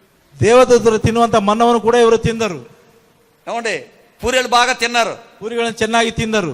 ఇప్పుడు దేవుని పక్షాలకి ఎవరి పక్షానికి వెళ్ళిపోయారు? ಈಗ ಇವರು ದೇವರ ಪಕ್ಷವಾಗಿರದೆ ಯಾರ ಪಕ್ಷವಾಗಿ ಹೋಗಿದ್ದರು? లోకంలోకి వెళ్ళిపోయారు. ಲೋಕದಲ್ಲಿ ಹೋಗಿದ್ದರು ಇವರು. ఇదిగో వీళ్ళు దేవుని పక్షానికి వచ్చారు, ಇವರ ಪಕ್ಷವಾಗಿ ಬಂದರು. సేవకుడు పక్షాన ఉన్నారు. ಸೇವಕರ ఇప్పుడు ಪಕ್ಷವಾಗಿ సేవకుడు అంటాడు, ಈಗ ಸೇವಕನು ಹೇಳುತ್ತಾನೆ. చూడండి, సేవకుడు అంటాడు, ಈಗ ಸೇವಕರು ಹೇಳುತ್ತಾರೆ, ఇదిగో ನೋಡ್ರಿ, కత్తి తీసుకో, కత్తి పట్టుకో, ಕತ್ತೆಯನ್ನು ಹಿಡಿದುಕೋ, కత్తి పట్టుకో. ಕತ್ತೆಯನ್ನು ಹಿಡಿದುಕೋ. ఇప్పుడు చదవండి. అతడు వారిని చూచి ಅವರನ್ನು ನೋಡಿ, మీలో ప్రతివాడును ನಿಮ್ಮಲ್ಲಿ ಪ್ರತಿ తన కత్తిని ఎక్కడ కట్టుకోవాలంట? ఎక్కడ కట్టుకోవాలి? నడును కట్టుకోవాలి. ఏంటంటే పక్కన అందుబాటులో ఉండడానికి అనమాట. ఈ చివరి నుండి ఆ చివరి వరకు వెళ్ళే వాళ్ళని, తన సహోదరుని, ఒకటి సహోదరుడు, అటు తమ్ముడు కావచ్చు, అన్న కావచ్చు, చెలికాలని స్నేహితుడు, పొరుగోడు, సంపాలి, కసక్కన పొడిచేయాలి, కసక్కన పొడిచేయాలి, కసక్కన పొడిచేయాలి, ఇలా పొడిచేయాలి. ఎందుకు పోవడం అన్నావు గుర్తుపెట్టుకోండి. ಯಾಕೆ ಹೊಡೆಯೆಂದನ್ನು ನೆನಪಿಟ್ಟುಕೊಳ್ಳಿರಿ. అర్థమవుతుందండి? ఇప్పుడు చెప్తాను వినండి. వీళ్ళకి దేవుని పక్షాన ఉండేవాళ్ళు అయితే కనుక, ಇವರು ದೇವರ ಪಕ್ಷವಾಗಿರುವುದಾದರೆ, లేక దైవజనుడితో ఉండేవాళ్ళు అయితే కనుక, ಇಲ್ಲವಾದರೆ ದೈವ ಸೇವಕರೊಟ್ಟಿಗೆ వీళ్ళు ಇರುವವರಾದರೆ, చక్కగా ఆదివారపు ఆరాధనకు వచ్చి ಇವರು ಸರಿಯಾಗಿ ರವಿವಾರದ ಆರಾಧನೆಗೆ ಬಂದು చక్కగా వాక్యం వింటూ ఉంటారు. ಸರಿಯಾಗಿ ವಾಕ್ಯವನ್ನು ಕೇಳುತ್ತಾರೆ. మరి వీళ్ళెవరు? ಮತ್ತೆ ಇವರು ಯಾರು? ఇప్పుడు చూడండి, నేను మీకు అర్థమేంటి చెప్తానండి. ఇప్పుడు మనమే ఉన్నామండి, వేసవికాల సెలవులు, ಈಗ మీరు ನಾವು- చర్చకు వస్తున్నారు. ಈಗ ನಾವೇ ಇದೆ మీ ಬಿಸಿಗಾಲದ ఇంటికి నలుగురు బంధువులు వచ్చారు. ఎంతమంది వచ్చారు? నలుగురు బంధువులు వచ్చారు. ఇక మీరు రెడీ అవ్వబోతున్నారు, వచ్చేసారు. ನೀವು ತಯಾರಾಗ್ತಾ ಇದ್ರೆ ಅವರು 4 ಜನ ಗೆಸ್ಟ್ ಬಂದರು. ఇప్పుడు నువ్వేం చేయాలి? ಈಗ ಏನ್ ಮಾಡಬೇಕು? ఏం చేయాలి? ಏನ್ ಮಾಡಬೇಕು? మొహమాట ఉండకూడదు. గో, మీరు వచ్చారు కదా, ನೀವು ಬಂದಿದ್ದೀರಲ್ಲ, మంచిది. ಒಳ್ಳೆಯದು. ఇంట్లో బియ్యం ఉన్నాయి, ಮನೆಯಲ್ಲಿ ಅಕ್ಕಿ ಇವೆ, కందిపప్పు ఉంది, ಬೇಳೆಗಳಿವೆ, నూనె ఉంది, ಎಣ್ಣೆ ಇದೆ, కారం ఉంది, ಇದೆ. ఫ్రిడ్జ్ లో 3 రోజులు మాంసం కూడా ఉంది. ಫ್ರಿಜ್ ನಲ್ಲಿ 3 ದಿನ ಸಾಕುವಷ್ಟು ಮಾಂಸ ಇದೆ. వండుకుని తినండి. ಮಾಡಿಕೊಂಡು మేము ತಿನ್ನಿರಿ. చర్చికి వెళ్ళాలి. ನಾವು ಚರ್ಚಿಗೆ ಹೋಗಬೇಕು. చెప్పండి, వండుకుని తినండి. ಮಾಡಿಕೊಂಡು ತಿನ್ನಿರಿ. మేము చర్చికి వెళ్ళాలి ನಾವು చర్చిಗೆ ಹೋಗಬೇಕು అని వచ్చేయాలి. ఎందుకంటే అంత బంధు పెడಬೇಕು. వాక్యం ಯಾಕೆಂದರೆ ವಾಕ್ಯವು. అర్థమవుతుందా? అప్పుడు వీళ్ళకి చూడమ్మాయి, మనం అంత దూరం నుంచి వస్తే ನೋಡ್ರಿ, ನಾವು ಅಷ್ಟು ದೂರದಿಂದ ಬಂದರೆ సొమ్మేం పోయింది, ಒಂದರೆ- ఆవచ్చు కదా. ಒಂದು ರವಿವಾರ ನೀನು ಹೋಗಿದ್ರೆ ಏನಾಗುತ್ತದೆ ಇರಬಹುದಲ್ಲ. అత్తలను కూడా, తమ్ముళ్ళను కూడా, మరదలను కూడా, ఆ దగ్గర బంధువులను కూడా వెళ్ళిపోయారు వీళ్ళు. ಅಣ್ಣ ತಮ್ಮ ಅಕ್ಕ ತಂಗಿಯರನ್ನದೇ ಇವರು ಹೊರಟು ಹೋಗಿದ್ದಾರೆ. ఇంకెప్పుడు ఆదివారం వెళ్ళకూడదు. ಈಗ ಯಾವ ಕೂಡ ಬರಬಾರದು. అదే సంపడం అంటే. ಅದೇ ಸಂಭ್ರಮ ಎಂದರೆ. అర్థమవుతుందండి? ಅರ್ಥವಾಗ್ತಿದೆ ರೀ? చెప్పేది అర్థమవుతుందా? ಹೇಳುವುದು ಅರ್ಥವಾಗ್ತಿದೆಯಾ? అంటే నీ దగ్గర, అంటే మీరు చంపడం అంటే సాగు తీసి పొడి చేశారు కానీ వాళ్ళని. ಅವರನ್ನು ಸಾಯಿಸಬೇಕಂತಲ್ಲ. అలాగా అంటే నువ్వు దేవుని పక్షాన ఉండేటప్పుడు నువ్వేం చేయాలంటే, నువ్వు దేన్నైనా తెంచుకోవాలంటే. ದೇವರ ಪಕ್ಷವಾಗಿ ನೀನು ಇರಬೇಕಾದ್ರೆ ಯಾವ್ದಾದ್ರೂ ನೀವು ಬಿಡಬೇಕು ಅಷ್ಟೇ. అర్థమవుతుందండి? ಅರ್ಥವಾಗ್ತಿದೆ? ఇప్పుడు చూడండి, ಈಗ ನೋಡಿರಿ 29వ వాక్యం. 29ನೇ ವಾಕ್ಯವು. ఎలా అనగా మోషే వారిని చూచి, ದೇವರೊಟ್ಟಿಗೆ ನೀವು ಆಶೀರ್ವಾದ ಹೊಂದುವ ಹಾಗೆ ನಿಮ್ಮಲ್ಲಿ ಪ್ರತಿಯೊಬ್ಬರು ತಮ್ಮ ಕುಮಾರನ ಮೇಲೆ ತನ್ನ ಸಹೋದರನ ಮಗವಾಗಲಿ ದೇವರಿಗೆ ನಿಮ್ಮನ್ನು ನೀವೇ ಪ್ರತಿಷ್ಠೆ ಮಾಡಿಕೊಳ್ಳಬೇಕೆಂದು ಹೇಳಿದನು. వాళ్ళందరిని చంపేశారంట, ಅವರೆಲ್ಲರನ್ನು ಸಾಯಿಸಿದರಂತೆ. ఇప్పుడు మోషే అంటాడు, ಈಗ ಮೋಶೆ ಹೇಳುತ್ತಾರೆ, దేవుడు మిమ్మల్ని ఆశీర్వదిస్తాడు. ದೇವರು ನಿಮ್ಮನ್ನು ಆಶೀರ್ವದಿಸುತ್ತಾನೆ. దేవుడు మిమ్మల్ని ದೇವರು ನಿಮ್ಮನ್ನು ఆశీర్వదిస్తాడు. ఆశీర్వదిಸುತ್ತಾನೆ. అంటే ಅಂದರೆ నువ్వు మనుషులు ఏమైనా అనుకుంటారేమో, మనుషులు ನಿಮ್ಮನ್ನು ಏನನ್ನು అన్న ಅಂದುಕೊಳ್ತಾರೇನೋ, అనుకుంటాడేమో, ಅಣ್ಣ ಏನಂದುಕೊಳ್ತಾರೇನೋ, ఏమరాలు ఏమైనా అనుకుంటాదేమో, ಇವರು ಏನಂದುಕೊಳ್ತಾರೆ, తోడుకోళ్ళు ఏమైనా అనుకుంటాదేమో, ಜೊತೆ ಸೊಸೆ వచ్చిన ಏನಂದುಕೊಳ್ತಾರೆ, బంధువులు ఏమనుకుంటారేమో, ಏನಂದುಕೊಳ್ತಾರೇನೋ, నువ్వు అనుకుంటా కూర్చున్నావు ನೀನು అనుకో. ಅಂದುಕೊಳ್ತಾ ಕುಳಿತುಕೊಂಡ್ರೆ ఇప్పుడు వాళ్ళందరూ దూడ ఆరాధన చేస్తున్నట్టుగా జరుగుతుంది ಈಗ అన్నమాట. ಅವರೆಲ್ಲರೂ ಒಂದು ಬಸವನನ್ನು ಆರಾಧನೆ ಮಾಡುವಾಗೆ ನಡೀತದೆ. అలా కాక ಆ ರೀತಿಯಾಗಿ ಆಗದೆ దేవుని పక్షాన మనం అందరూ ఉండునుగాక. ದೇವರ ಪಕ್ಷವಾಗಿ ನಾವೆಲ್ಲರೂ ಇರೋಣ. చేతుల పైకి ఎత్తి గట్టిగా ఆమేన్ అందాం. ಆಮೆನ್, ఆమేన్ అందాం. ಆಮೆನ್. ఆ రోజు షడ్రక్ మేషాద్ అబేద్కో విగ్రహం దగ్గరికి వెళ్ళారు ಎಲ್ಲ ಆ ದಿನ ಶದ್ರಕ್ ಮೇಷಕ್ ಅಬೇದ್ನವರು ವಿಗ್ರಹದ ಬಳಿ ಹೋಗಿದ್ದಾರೆ. ಅವರು ಹೋಗಲಿಲ್ಲ. మాట పొడిచినట్టుందంతే. ಅವರ ಮಾತುಗಳು ಚುಚ್ಚಿದಾಗಿವೆ. మాట నరికినట్టుందంతే. ಅವರ ಮಾತುಗಳು ಕಡಿದ ಹಾಗೆ. మొఖమాటం కాదు, మాకు మొఖటాలు అవసరం. మాకు ಮಾತು ಮುಖದ ಮಾತು ಅಲ್ಲ, ನಮ್ಮ ಮತ దేవుని బిడ్డలు అంతే. ನಾವು ದೇವರ ಮಕ್ಕಳು ಅಷ್ಟೇ. మేము దేవుని దగ్గరికి వెళ్ళాలంతే. ನಾವು ದೇವರ ಬಳಿಗೆ ಹೋಗಬೇಕು ಅಷ್ಟೇ. గడపాలంతే. ನಾವು ದೇವರೊಟ್ಟಿಗೆ ನಡಿಬೇಕು ಅಷ್ಟೇ. అరే బాబు మీకు అర్థమవుతుందా? ಏನು ನಿಮ್ಗೆ ಅರ್ಥವಾಗ್ತಿದೆಯಾ? కనపడుతుంది కదండి బొమ్మ, ಕಾಣಿಸ್ತದೆ ಇಲ್ಲ ಗೊಂಬೆ, కనపడుతుంది కదండి అగ్నిగుండం, ಕಾಣಿಸ್ತದೆ ಇಲ್ಲ ಮಣ್ಣು. మేము రాజీ పడం అంతే. ನಾವು ರಾಜಿ ಪಡುವುದಿಲ್ಲ. ఎప్పుడైతే వాళ్ళ తెగ నరికారో, ಯಾವಾಗ ಅವರು ಅದನ್ನು ಹರಿದು ಬಿಟ್ಟರು, వాళ్ళ అగ్నిగుండం వేసిన వాళ్ళు ఆశీర్వాదకరంగానే ఉన్నారు. ಅವರನ್ನು అగ్నిలో కూడా వాళ్ళు ఆశీర్వాదకరంగానే ఉన్నారు. ಅಗ್ನಿಗುಂಡದಲ್ಲಿ ಹಾಕಿದರೂ ಕೂಡ ಅವರು అంటే నువ్వు ಆಶೀರ್ವಾದಕರವಾಗಿ, శ్రమల్లో కూడా ఆశీర్వాదకరంగా ఉంటావు. ಶ್ರಮಗಳಲ್ಲಿ ಕೂಡ ನೀವು నువ్వు ಆಶೀರ್ವಾದಕರವಾಗಿ, కష్టాల్లో ఆశీర్వాదకరంగా ఉంటావు. ನೀವು ಕಷ್ಟಗಳಲ್ಲಿ ಆಶೀರ್ವಾದಕರವಾಗಿ, ఇరుకుల్లో కూడా నువ్వు ఆశీర్వాదకరంగా ఉంటావు. ಇಬ್ಬಂದಿಗಳಲ್ಲಿ ಕೂಡ ನೀವು నీవు ಆಶೀರ್ವಾದಕರವಾಗಿ, సంతోషంగా బతికేటట్లుగా దేవుడు చేయునుగాక. ನೀವು ಸಂತೋಷವಾಗಿ ಬದುಕು ಹಾಗೆ ದೇವರು ಮಾಡಲಿ. బిలాయిలోనండి ವಿಲಾಯದಲ್ಲಿ ఒక 4 వారాల నుంచి అన్న చర్చికి రావట్లే. ಒಂದು 4 ವಾರಗಳಿಂದ ಅಣ್ಣನವರು ಚರ್ಚಿಗೆ ಬರ್ತಾ ಇಲ್ಲ. ఆదివారం ఆరాధన అయిన తర్వాత 3 ఆ ప్రాంతంలో ఫోన్ చేశాను నేను. ಆದಿವಾರ ಆರಾಧನೆ ಮುಗಿದ ನಂತರ ಅಣ್ಣನವರು 3 ಗಂಟೆಗೆ ಫೋನ್ ಮಾಡಿದರು. అన్నా ಅಣ್ಣ 4 వారాలు చర్చికి రావట్లే, ఎక్కడికి వెళ్ళవన్నా అన్న. 4 వాರ ಚರ್ಚಿಗೆ ಬರ್ಲಿಲ್ಲ, ಎಲ್ಲಿಗೆ ಹೋಗಿದ್ದೀರಣ್ಣ ಅಂದು. అను ಅಣ್ಣ ఎలక్షన్ అయిపోయిన తర్వాత వస్తానన్నాడు అంతే. ಎಲೆಕ್ಷನ್ ಮುಗಿದ ನಂತರ ಬರುತ್ತೇನೆ ಅಂತ ಹೇಳಿದನು ಅಷ್ಟೇ. ఎలక్షన్లా కలెక్షన్లా? Election collection. ఎలక్షన్ అయిపోయిన తర్వాత వస్తాను. ಎಲೆಕ್ಷನ್ ಆಗದ ನಂತರ ಬರುತ್ತೇನೆ ಅಂತ ಹೇಳಿದನು. అన్న మన దేవుని పెట్టడం కదన్నా. ಅಣ್ಣ ದೇವರ ಮಕ್ಕಳಲ್ಲ ಅಣ್ಣ. ఆయన ಆತನು ಹೇಳ್ತಾನೆ, అను ಅಣ್ಣೋ నువ్వు ఇవాళ ఉంటావు, రేపు పోతాను. ನೀವು ಇವತ್ತಿರ್ತೀರಾ, ನಾಳೆ ಹೋಗುತ್ತೀರಾ. మేము ఇక్కడ ఉండేవాళ్ళం. ನಾವು ಇಲ್ಲಿ ಇರುವವರು. ఎక్కడ ఉండేవాళ్ళంట? ಅಲ್ಲಿ ಎಲ್ಲಿರುವವರಂತೆ ఉండేవాళ్ళం. ನಾವು ಇಲ್ಲಿರುವವರು. మేము మంచి చెడ్డ చూసుకోవాలి. ನಾವು ಒಳ್ಳೇದು ಕೆಟ್ಟದನ್ನು ನೋಡಬೇಕು. దేవుని కన్నా ఎక్కువ అమ్మో, ದೇವರಿಗಿಂತ ಹೆಚ್ಚಿದೇನಿದೆ? అవన్నీ ప్రసంగాల వరకే అన్న. ಅಣ್ಣ ಪ್ರಸಂಗಕ್ಕೆ ಮಾತ್ರ ಅಣ್ಣ. అన్ని ప్రసంగాల వరకే. ಅವೆಲ್ಲ ಪ್ರಸಂಗಕ್ಕೆ ಮಾತ್ರ. నేను స్తోత్రం స్తోత్రం స్తోత్రం అంటున్నానండి. ಅಣ್ಣನವರು ಸ್ತೋತ್ರ ಸ್ತೋತ್ರ ಅಂತ ಹೇಳಿದರು. 3వ రోజున 3ನೇ ದಿನದಲ್ಲಿ వాళ్ళ భార్య ఫోన్ చేసి, ಅವರ ಹೆಂಡತಿ ಫೋನ್ ಮಾಡಿ, అన్న కొంచెం హాస్పిటల్కి రండి అన్న. ಅಣ್ಣ ಸ್ವಲ್ಪ ಆಸ್ಪತ್ರೆಗೆ ಬರ್ರಿ ಅಣ್ಣ. ఎందుకమ్మా అన్న? ಯಾಕೆಮ್ಮ ಅಂತ ಕೇಳಿದ್ರು. అన్నయ్య గారు మంచం మీద పడుకోబెట్టారన్న. ಅಣ್ಣನವ್ರನ್ನ ಮಂಚದ ಮೇಲೆ ಮಲಗಿಸಿದ್ದಾರಣ್ಣ. ఊరికమ్మా, ಸುಮ್ಮನಿರಮ್ಮ, అన్న బిజీలో ఉన్నాడమ్మా. ಅಣ್ಣ ಎಲೆಕ್ಷನ್ ಬಿಸಿನಲ್ಲಿ ಇದ್ದಾರಣ್ಣ. అన్న ఖాళీ లేదమ్మా. ಅಣ್ಣ ಖಾಲಿ ಇಲ್ಲವಲ್ಲಮ್ಮ. అయ్యా నువ్వు రా నాయన. ಅಯ್ಯ ನೀವು ಬರ್ರಿ ಅಯ್ಯ. సరే వెళ్ళానండి. ಸರಿ ಹೋಗಿದ್ದಾರೆ ಅಣ್ಣನವರು. మంచం మీద పడుకున్నాడు. ಮಂಚದ ಮೇಲೆ ಮಲಗಿದ್ದರು. ఇక్కడ గ్రీన్ క్లాత్ కట్టేశారు. ಇಲ್ಲಿ ಒಂದು ಬಟ್ಟೆಯನ್ನು ಕಟ್ಟಿದ್ದರು. ఇది కనబడతలా. ಇಲ್ಲಿ ಕಾಣಿಸ್ತಾ ಇಲ್ಲ. ముక్కు ఒక స్టిక్కర్ వేశారు. ಮೂಗಿಗೆ ಸ್ಟಿಕ್ಕರ್ ಹಾಕಿದ್ದಾರೆ. ఏమంటే ಏನೆಂದರೆ, ఆ పార్టీలు ఏదో మొత్తం మీద తాగి వాళ్ళిద్దరు దెబ్బలాడికి ఈయన కొట్టేశారంట పట్టుకుని. ಆ ಪಾರ್ಟ್ನವರು ಕುಡಿದು ಇಬ್ಬರು ಜಗಳ ಮಾಡಿ ಇವರನ್ನು ಚುಚ್ಚಿದ್ದಾರೆ. చూడండి ఎంత అన్యాయం జరిగిపోయిందో. ನೋಡ್ರಿ ಎಷ್ಟು ಅನ್ಯಾಯವಾಗಿ ನಡೆದು ಹೋಯಿತು. ఏడుస్తున్నాడు ఆయన. ಆತನು ಅಳುತ್ತಾ ಇದ್ದನು. అందుకని దేవుని పెట్టారా, ಅದಕ್ಕಾಗಿ ದೇವರ ಮಕ್ಕಳೇ, నీవు అధికారుల పక్షాన కాదు, పార్టీల పక్షాన కాదు, మనుషుల పక్షాన కాదు, ನೀವು ಅಧಿಕಾರಿ దేవుని ಪಕ್ಷವಾಗಲ್ಲ. పక్షాన ఉండునుగా. ನೀವು ಅಧಿಕಾರಿ ಪಕ್ಷವಾಗಲಿ, ಮನುಷ್ಯರ ಪಕ್ಷವಾಗಲ್ಲ, ದೇವರ ಪಕ್ಷವಾಗಿರಬೇಕು. సమర్పించబడ్డ దైవజనుల పక్షాన ఉండునుగాక. ಸಮರ್ಪಿಸಿಕೊಂಡ ದೈವ ಸೇವಕರ ಮುಖಾಂತರವಿರಲಿ. అందుకనే తోమా, ಅದಕ್ಕಾಗಿ ತೋಮಾರವರೇ, నువ్వు అవిశ్వాసివి కాక విశ్వాసవై ఉండు. ನೀನು ಅವಿಶ್ವಾಸಿಯಾಗಿರದೆ ವಿಶ್ವಾಸಿಯಾಗಿರು. విశ్వాసి ఎప్పుడు దేవుని పక్షాన ఉంటారు. ವಿಶ್ವಾಸಿ ಯಾವಾಗಲೂ ದೇವರ ಪಕ್ಷವಾಗಿರುತ್ತಾರೆ. దేవుని పక్షాన ఉండేవాళ్ళు దైవజనుల పక్షాన ఉంటారు. ದೇವರ ಪಕ್ಷವಾಗಿರುವವರು ದೈವ ಜನರ ಪಕ್ಷವಾಗಿರುತ್ತಾರೆ. అట్టి వాళ్ళు ఎన్నో ఆశీర్వాదాలు పొందుతారు. ಅಂತವರು ಎಷ್ಟೋ ಆಶೀರ್ವಾದವನ್ನು ಹೊಂದುತ್ತಾರೆ. ఇప్పటికి పోయిన వారం 1, ఇప్పుడు 2, ಕಳೆದ 3 ವಾರ చెప్తున్నానండి. 3ನೇದು ಹೇಳುತ್ತಾ ಇದ್ದಾರೆ ಅಣ್ಣವರು ಕೇಳಿರಿ. పేతురుని కొర్నేరు వాళ్ళ ఇంటికి పిలిపించుకున్నారు. ಪೇತ್ರನನ್ನು ಕೊರ್ನೇಲ ತಮ್ಮ ಮನೆಗೆ ಕರೆದುಕೊಂಡನು. వాళ్ళ ఇంటికి వెళ్ళారండి. ಅವರ ಮನೆಗೆ ಹೋದರ್ರಿ. కొర్నేల్ని అడుగుతున్నాడు పేతురు గారు, ಕೊರ್ನೇಲನ್ನು ಪೇತರು ಕೇಳುತ್ತಾ ಇದ್ದಾರೆ, నన్ను ఎందుకు పిలిపించారు అని. ನನ್ನನ್ನು ಯಾಕೆ ಕರೆಯಿಸಿದ್ದೀರಾ ಎಂದು. అయ్యా మేము మా వాళ్ళందరూ విగ్రహారాధకులు, ನಮ್ಮವರು ಎಲ್ಲರೂ ವಿಗ್ರಹಾರಾಧನೆ ಮಾಡುವವರು. నాకు ఒక అలవాటు ఉంది. ನನಗೆ ಒಂದು ಅಭ್ಯಾಸ ಇದೆ. ప్రతిరోజు 3 గంటలకి నేను ప్రార్థన చేసుకుంటున్నాను. ಪ್ರತಿದಿನ 3 ಗಂಟೆಗೆ ನಾವು ಪ್ರಾರ್ಥನೆ ಮಾಡಿಕೊಳ್ತಾ ಇದ್ದೇವೆ. ప్రార్థన అయితే చేసుకుంటున్నాను కానీ దేవుని విషయాలు నాకైతే తెలియదు. ಪ್ರಾರ್ಥನೆಯನ್ನು ಮಾಡಿಕೊಳ್ಳುತ್ತಿದ್ದೇನೆ, ಆದರೆ ದೇವರ ವಿಷಯ ನನಗೆ ತಿಳಿಯಲಿಲ್ಲ. ఆ విషయాలన్నీ దేవునికి తెలిసేమో. ನನ್ನ ವಿಷಯಗಳೆಲ್ಲ ದೇವರಿಗೆ ಗೊತ್ತೋ ಏನೋ. ఆయనతో ఎలా మాట్లాడాలో, ఎలా జీవించాలో, ఎలా నడుచుకోవాలో నాకైతే తెలీదు. ಆತನೊಟ್ಟಿಗೆ ಯಾವ ರೀತಿಯಾಗಿ ಜೀವಿಸಬೇಕು, ಯಾವ ರೀತಿಯಾಗಿ ನಡೆಯಬೇಕು ನನಗೆ ತಿಳಿಯದು. మిమ్మల్ని అందుకే పిలిపించుకున్నాను. ನಿಮ್ಮನ್ನು ಅದಕ್ಕಾಗಿ ಕರೆದುಕೊಂಡಿದ್ದೇವೆ. నా బంధువులందరినీ పిలిపించుకున్నాను అన్నాడు. ನನ್ನ ಬಂಧುಗಳೆಲ್ಲರನ್ನು ಕರೆಸಿದ್ದೇನೆ ಅಂತ ಹೇಳಿದನು. అప్పుడు పేతురు గారు నిలబడి ಆಗ ಪೇತ್ರವರು ನಿಂತುಕೊಂಡು తన సాక్ష్యాన్ని చెప్పుకుంటూ ಸಾಕ್ಷಿಯನ್ನು ಹೇಳುತ್ತಾ, యేసుక్రీస్తుని గురించి ఆ శిలువ సువార్త చెబుతూ, ಯೇಸುಕ್ರಿಸ್ತನ ಕುರಿತಾಗಿ ಆ ಸಿಲುವ ಸುವಾರ್ತೆಯನ್ನು దేవుని ಹೇಳುತ್ತಾ, రాజ్యాన్ని గురించి చెబుతూ, ದೇವರ ರಾಜ್ಯವನ್ನು ಕುರಿತಾಗಿ ಹೇಳುತ್ತಾ, పరిశుద్ధాత్మ అనుభవాలు చెప్తుంటే, ಪರಿಶುದ್ಧಾತ್ಮದ ಅನುಭವವನ್ನು ಹೇಳುತ್ತಾ ಇದ್ದಾರೆ.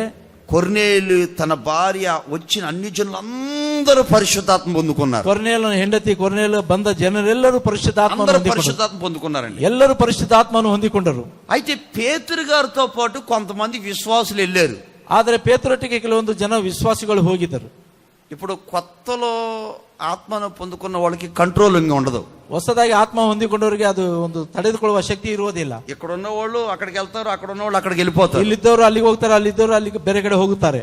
కొన్ని దినాలు అయిన తర్వాత వాళ్ళు కంట్రోలింగ్ కలుగుతుంది. ಕೆಲವು ದಿನಗಳ ನಂತರ ಅವರಿಗೆ ಒಂದು ತಾಳ್ಮೆ ಉಂಟಾಗುತ್ತದೆ. ఈ పేతురు గారితో వెళ్ళోళ్ళందరూ ఎప్పుడో పొందుకున్నారు. ಪೇತ್ರೊಟ್ಟಿಗೆ ಹೋದಂತವರು ಯಾವಾಗ ಪರಿಶುದ್ಧಾತ್ಮವನ್ನು ಹೊಂದಿಕೊಂಡಿದ್ದರು. అందుకని వాళ్ళు నిలబడ్డ కాడేగా ఆరాధన చేస్తున్నారు. ಅವರು ನಿಂತಲ್ಲಿ ಚೆನ್ನಾಗಿ ಆರಾಧನೆ ಮಾಡ್ತಾ ಇದ್ದರು. ఆ ప్రజలకు ఒక్కసారి పరిశుద్ధాత్ముడు దిగ్గానే వాళ్ళందరూ భాషలో మాట్లాడుతూ గంతులేస్తున్నారు. ಆ ಪ್ರಜೆ ಮಾಡಿ ಒಂದೇ ಸಾರಿ ಪರಿಶುದ್ಧಾತ್ಮ ಇಳಿದು ಬಂದಾಗ ಆ ಪ್ರಜೆಗಳೆಲ್ಲರೂ ಒಂದು ಎಗುರುತ್ತಾ ಇದ್ದರು. ఆ మాట చదువుకుందామా? ಆ ಮಾತನ್ನು ಓದಿಕೊಳ್ಳೋಣವಾ? అపోస్తుల కార్యం 10వ అధ్యాయం 45వ వాక్యం. ಅಪೊಸ್ತಲರ ಕೃತ್ಯಗಳು 10ನೇ ಅಧ್ಯಾಯ 45ನೇ ವಚನ. ಸುನ್ನತಿ ಹೊಂದಿದವರಲ್ಲಿ ಪೇತ್ರನೊಟ್ಟಿಗೆ ಬಂದಂತ ವಿಶ್ವಾಸಿಗಳೆಲ್ಲರೂ ಪರಿಶುದ್ಧಾತ್ಮ ವರಗಳನ್ನು ಅನ್ಯ ಜನರ ಮೇಲೆ ಕೂಡ ಸುರಿಸಲ್ಪಡುವುದನ್ನು ನೋಡಿ ಅವರು ಸಂತೋಷಪಟ್ಟರು. ఇప్పుడు అక్కడ ఎవరో అన్యజనులు, ಈಗ ಅಲ್ಲಿ ಯಾರು ಅನ್ಯ ಜನರಿದ್ದರು. వాళ్ళందరూ పరిశుద్ధాత్మ పొందుకున్నారు. ಅವರೆಲ್ಲರೂ ಪರಿಶುದ್ಧಾತ್ಮವನ್ನು ಹೊಂದಿಕೊಂಡರು. చెప్తాను వినండి. ఇక్కడ ఒక విశ్వాసి, ಇಲ್ಲೊಬ್ಬ ವಿಶ್ವಾಸಿ, పక్కనే అన్యజనులు కూర్చున్నారు. ಪಕ್ಕದಲ್ಲಿ ಅನ್ಯ ಜನರು ಕುಳಿತುಕೊಂಡಿದ್ದರು. వీళ్ళు ఆత్మలో నింపబడ్డారు, చక్కగా నార్మల్ గా ఉన్నారు. ಇವರು ಆತ್ಮದಲ್ಲಿ ತುಂಬಿಸಲ್ಪಟ್ಟು ಅದು ಸಾಧಾರಣವಾಗಿದ್ದರು. కొత్త కదా, ಇವರು ಹೊಸದಲ್ಲವ. ఒకసారి ఆత్మ వచ్చేసరికి వాళ్ళు ఎగిరి భాషలు మాట్లాడుతూ గంతులేస్తున్నారు. ಒಂದೇ ಸಾರಿ ಆತ್ಮ ಇಳಿದು ಬಂದಾಗ ಅವರು ಕುಣಿದಾಡ್ತಾ ಇದ್ದರು.